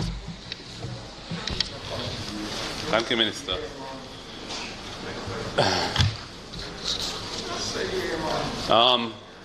Minister, thank you. Of course, the renewal of these ZOSO orders has become fairly routine in the House, and we certainly support their renewal in these communities which have benefited from the enhanced security measures that the legislation, the ZOSO legislation, provides for, and also the social interventions that are contemplated by the ZOSO legislation. I know, for example, in Augustown, the residents there are happy for the additional security presence that has come with the designation of Augustown as a zone of special operations.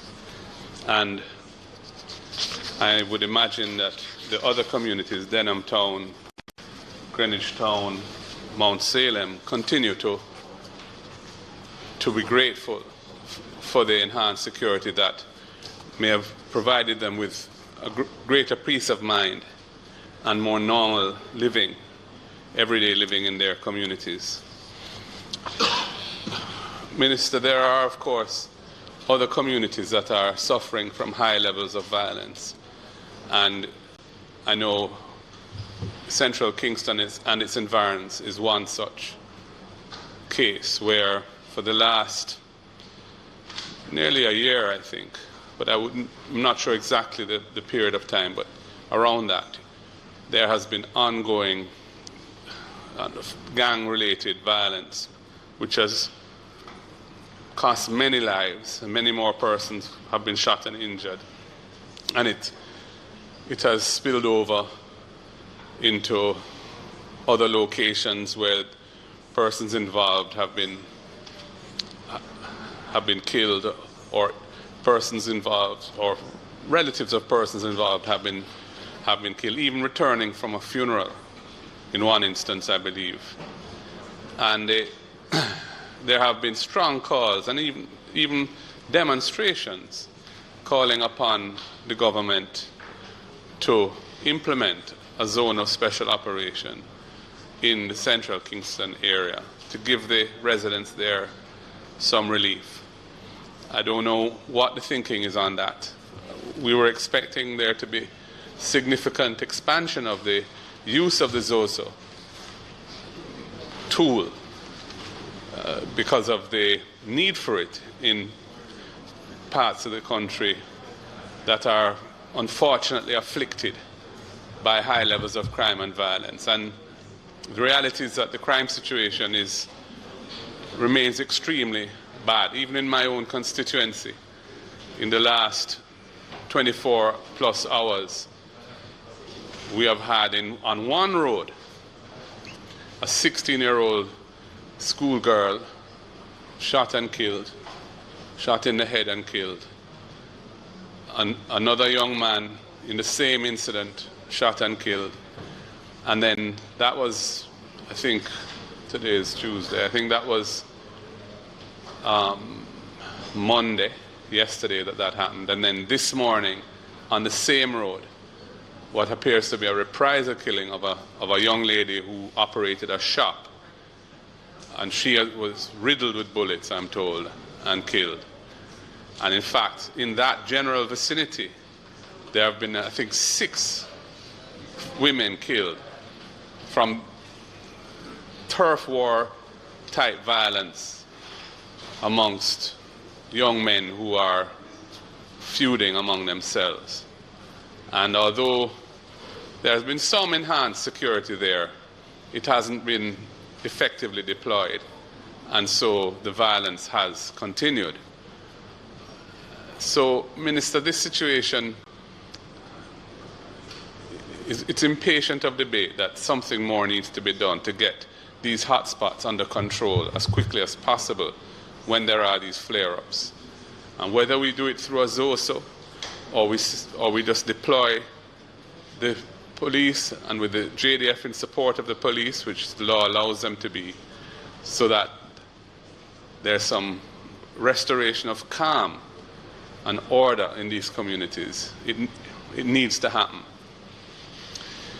And the reality is that what we have seen is the use of temporary police posts at strategic locations. Often these posts are very close, within easy walking distance of the violence that's happening around them. But they don't seem to stop these miscreants from carrying out their deeds of violence and mayhem. And the residents are often perplexed that these posts are not itinerant, that the patrols are not taking place in support of the overall security effort, and that they just have these stationary clusters of 3 or 4 police and soldiers doing spot checks on vehicles passing, but not really sufficiently policing the surrounding areas so that the violence continues. Minister, we need a better strategy for dealing with these situations. The ZOSO is one such strategy, and I think we ought to deploy it more often, more regularly, in those communities where the flare-ups arise. Now, whether you need to have them in place for years on end, that's a decision for I think it's called the Prime Minister in Council, essentially the Policy, Security, National Security Council. I think the law refers to it as, has a special name for it, but that's what it's known as, yeah. You know, they will review the situation on an ongoing basis, I'm sure, to see to what extent we need to continue with ZOSOs as opposed to continuing the social support without necessarily having to have the high levels of security in place for years on end. But that's going to be an ongoing decision to be taken based on information as to what's happening on the ground. But to have this tool of ZOSO being used in just 4 communities in the island, when there are so many other communities that need a quick response to keep things under control, Minister, is problematic. And I don't understand, quite frankly, why we're not using this tool more frequently, more pervasively, and getting this crime situation under control, using it. The other point I wanted to make, Minister, is more mechanical, which is that I noticed that the 4 orders that are before us, 3 of them will expire in September.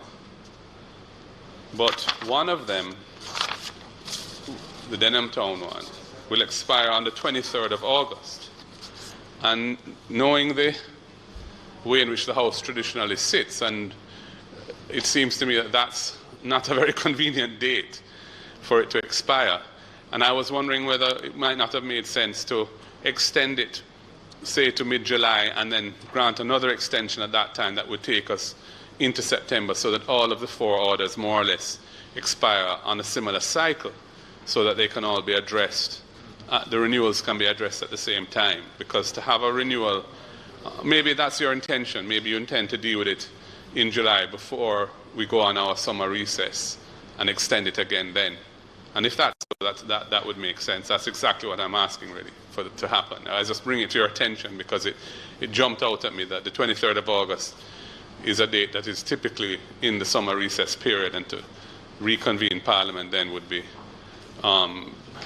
inconvenient for many people and could easily be addressed by the timing of the renewals of these orders. So, Minister, those are my brief comments, to which I invite your thoughts and response. Thank you. Thank you, Member from South St. Andrew in the area, which is one of the challenging areas. Look, I use a term in describing the. Sorry. Finish. Okay. Thank you, Minister. I just really wanted very briefly to make some remarks as it relates to the Greenwich Town ZOSO. So I believe that I have been on record from day one saying that I supported the ZOSO and what we would have expected from them. I just wanted to say, Minister, that in terms of the social intervention, the report is there, that the committee persons have been pleased with the collaboration and coordination of the various agencies that are on the ground and how those are progressing. And they are indeed making a difference. Even issues that, quite frankly, do not require a ZOSO, just the fact that there is this coordinating space where all the agencies are, make it much easier for the work to be done and for an appreciation of some of the issues that are in this space. So we are definitely looking forward to the resolution of some of the issues that were discussed at the last Social Intervention Committee. And I do know that the residents of the Greenwich Town community have been saying very clearly that they would want to see the ZOSO remain. There are one or two little issues, Minister. The East Avenue was turned into a one-way from Marcus Garvey Drive to Spanish Town Road, while we suffered through the disruption and dislocation caused by the major roadworks being done in that 3 Mile area. And I think that the residents have been extremely cooperative while they awaited the return to two-way of East Avenue. This is a matter that they have addressed, I have addressed, the councillor has addressed in writing to all those who would have any authority. We have been promised, we were promised in the very beginning that as soon as those works were complete, that the road would revert to two-way. It might seem like a very simple matter, Minister, but what it really does is trap individuals in there, because on the East Avenue side, you have basically locked off several of those streets, and individuals can no longer go on there. Individuals who live in the community have to find a way to go onto Marcus Garvey Drive, then to come back around and to go. And it really, especially for a number of the older residents, it is problematic. I am not sure if there are any security reasons why you would want it to remain. But what I do believe is that the citizens in that area deserve an explanation in terms of why it has been taking so long for them to see any redress in terms of East Avenue returning to that two-way. And I think sometimes we take for granted the patience of our residents, and I want to thank them for their patience. I want to thank them for the patience with Spanish Town Road, and that the state in which it is in dire need. It's right at the top. So you have that compounding the issue on East Avenue, and they have been extremely patient. The last time I did tell them that when they were ready to protest, I would have my placard. But Minister, I'm using this opportunity to once again signal that it is a matter of extreme urgency to residents and it needs to be looked at. And then just again to say, Minister, that I know that the space is a very difficult space, certainly St. Andrew Southwestern, but I am not sure how, as we do the ZOSOs in neighboring areas, how we deploy now our on-foot patrols so that they are able to kind of catch whatever the overflow is, or that kind of ballooning effect that we have of individuals vacating one space and going to another, and right on the fringes still carrying on those activities, which then makes the very space that the ZOSO is intended to protect that much more difficult, yes, and still volatile. So I wanted to raise those two matters.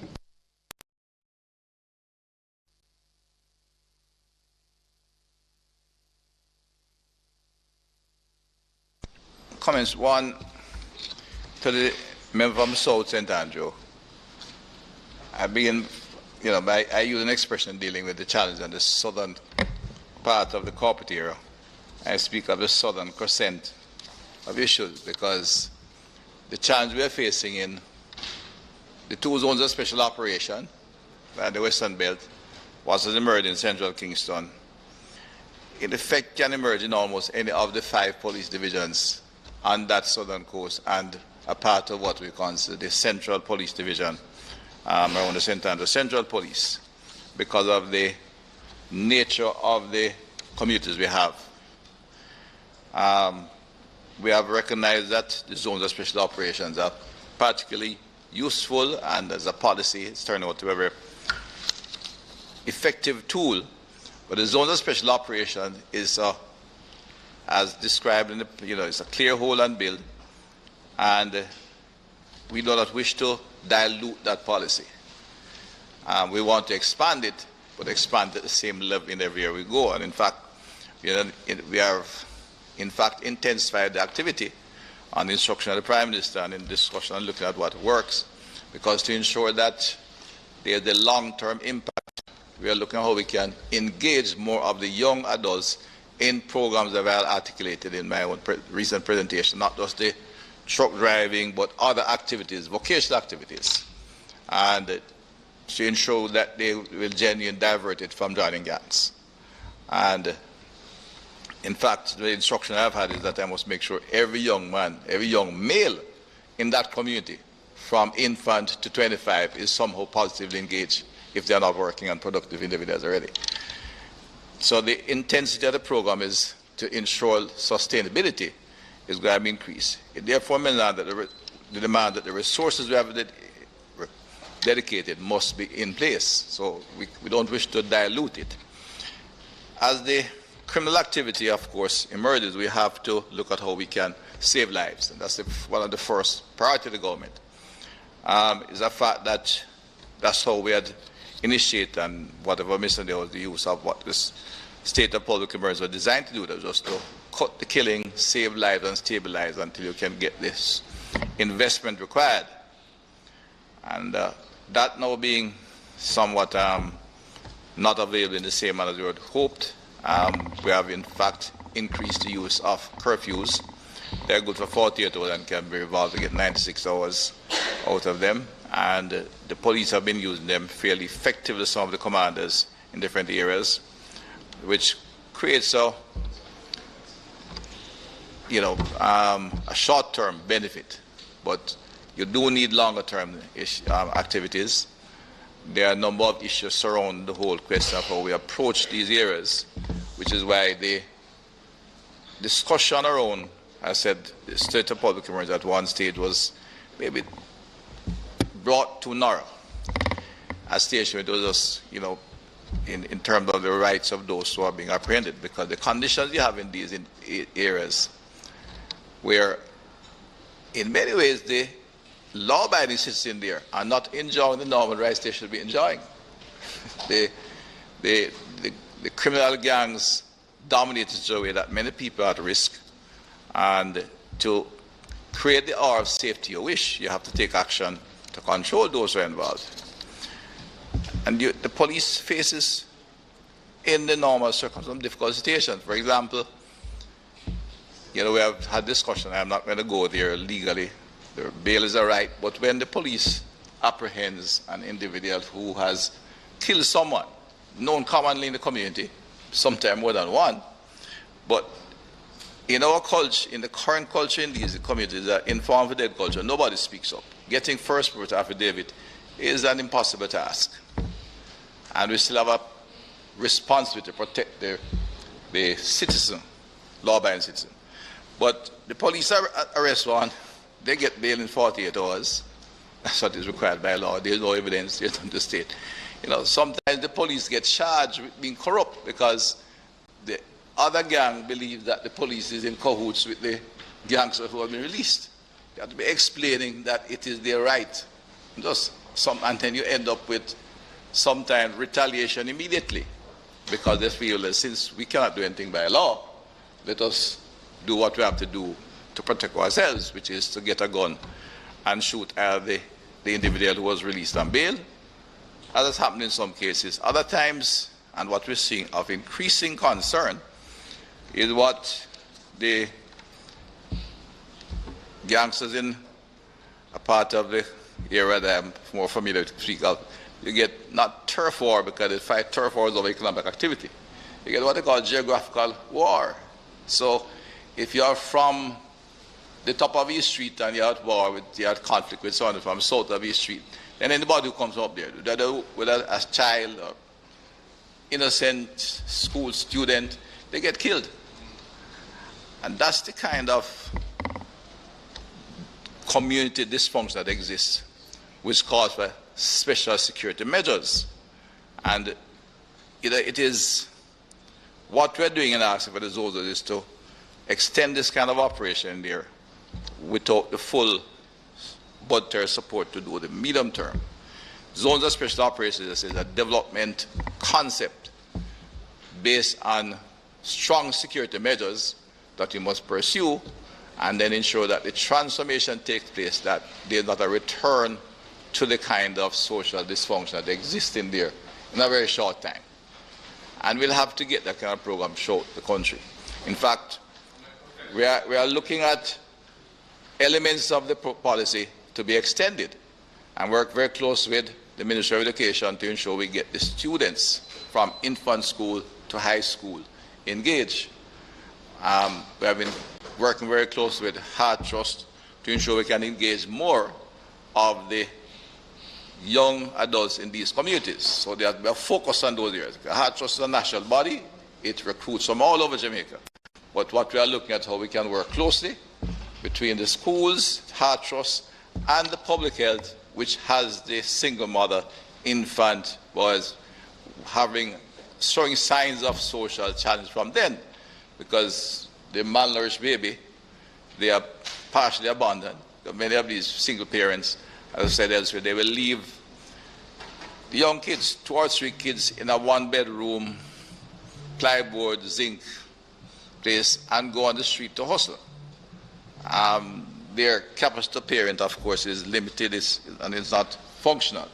We therefore have to find a way to deal with them. And we are looking at, as we go forward, that the public sector investment in education, public health, the Ministry of Labour and Social Security with the PATH program, and where necessary, in case where social housing comes in, we have to work close to begin the process of engaging these very very humble people in society. And if we do that, we'll do that on a broader scale. But to get the full term effect, we'll need the security base, and it will take, to do the level of security we're doing in our zones of special operation and SOE. It's not, we don't have the manpower to do in all of them simultaneously. We can look at doing the community, some of the social investment universally. PATH has 400,000 people on it, so it's not difficult to get in these communities and make sure the people should be on PATH are on it. Many of them are not, because they just have reached a stage where have dropped through the social safety net. They don't come out, they don't get their babies' birth registration. They are not engaged in anything, despite of social workers talk of social of empowerment. These people are below that level. We have to get in there and find them, and we'll work with the security forces, because the police know them. They know the youngster who is beginning to not go to school because they have no uniform, or they're out of school and they're wandering as waifs on the street. We're going to find them, engage them in a structured program, work with the ministry that those who are the age group will get into school. And again, there's enough public resources to ensure they can remain in school, ensure the path where they get the lunches, if necessary. So that we're dealing with. But it's not practical to look at our zones of special operation in every zone simultaneously. So we take note, and the areas you have identified, we are, as I speak to you, member, I know the police high command is meeting to look at some specific actions in a number of the areas, and we'll have to review in concert with the Prime Minister and the chiefs what more can be done, and we'll discuss with you as well if the necessary legislation needs to be amended or changed and brought into place to deal with these issues. We have to deal with them. So, Madam Speaker, as we build on the efforts towards this long-term approach, we are confident that in the results so far, it has been further demonstrated the government knowledge of the state has the capacity to act instrumentally and act strategically to plan and take action, to are data-driven and have greater confidence. And to respond to my friend over there, the other social agencies is part of the current approach by the government, that all social agencies must be involved in the community in a coordinated and specific way. The security force and agencies that comprise the Social Intervention Committee have demonstrated through hard work and dedication we can take back control of the communities, and we have to keep that model. What we'll do is expand it, do not dilute it. So I now seek the support of the members for the resolutions. The 4 resolutions that I read earlier, the zones of special law reform, zones of special operations, security community development measures, August Town, the law reform, zones of special operations, special security and community development measures, the Greenwich Town zone, and the law reform, zones of special operations, special security and community development measures, the Denham Town community zone, the law reform, zone of special operations, special security and community developments, the Mount Salem community and environment in the parish of St. James. Extension period is for all orders, extended period of order number 3, order 2021, all 4 zones, extended for 60 days from the 14th of June 2021. Please, Madam Speaker.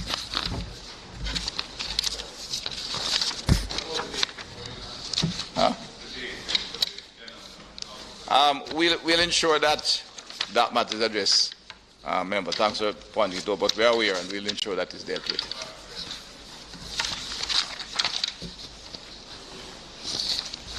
There's one.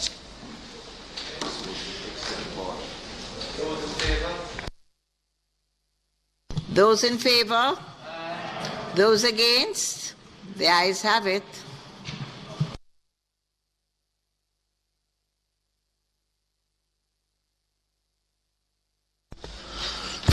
Madam Speaker, there being no further business contemplated for the day, I invite you to adjourn this Honourable House until next Tuesday, June 22nd at 2 p.m. in the George William Gordon House. May it please you, Madam Speaker. The question before the House is that the House do adjourn until next week, Tuesday. Those in favour? Those against? The ayes have it. This Honourable House is now adjourned.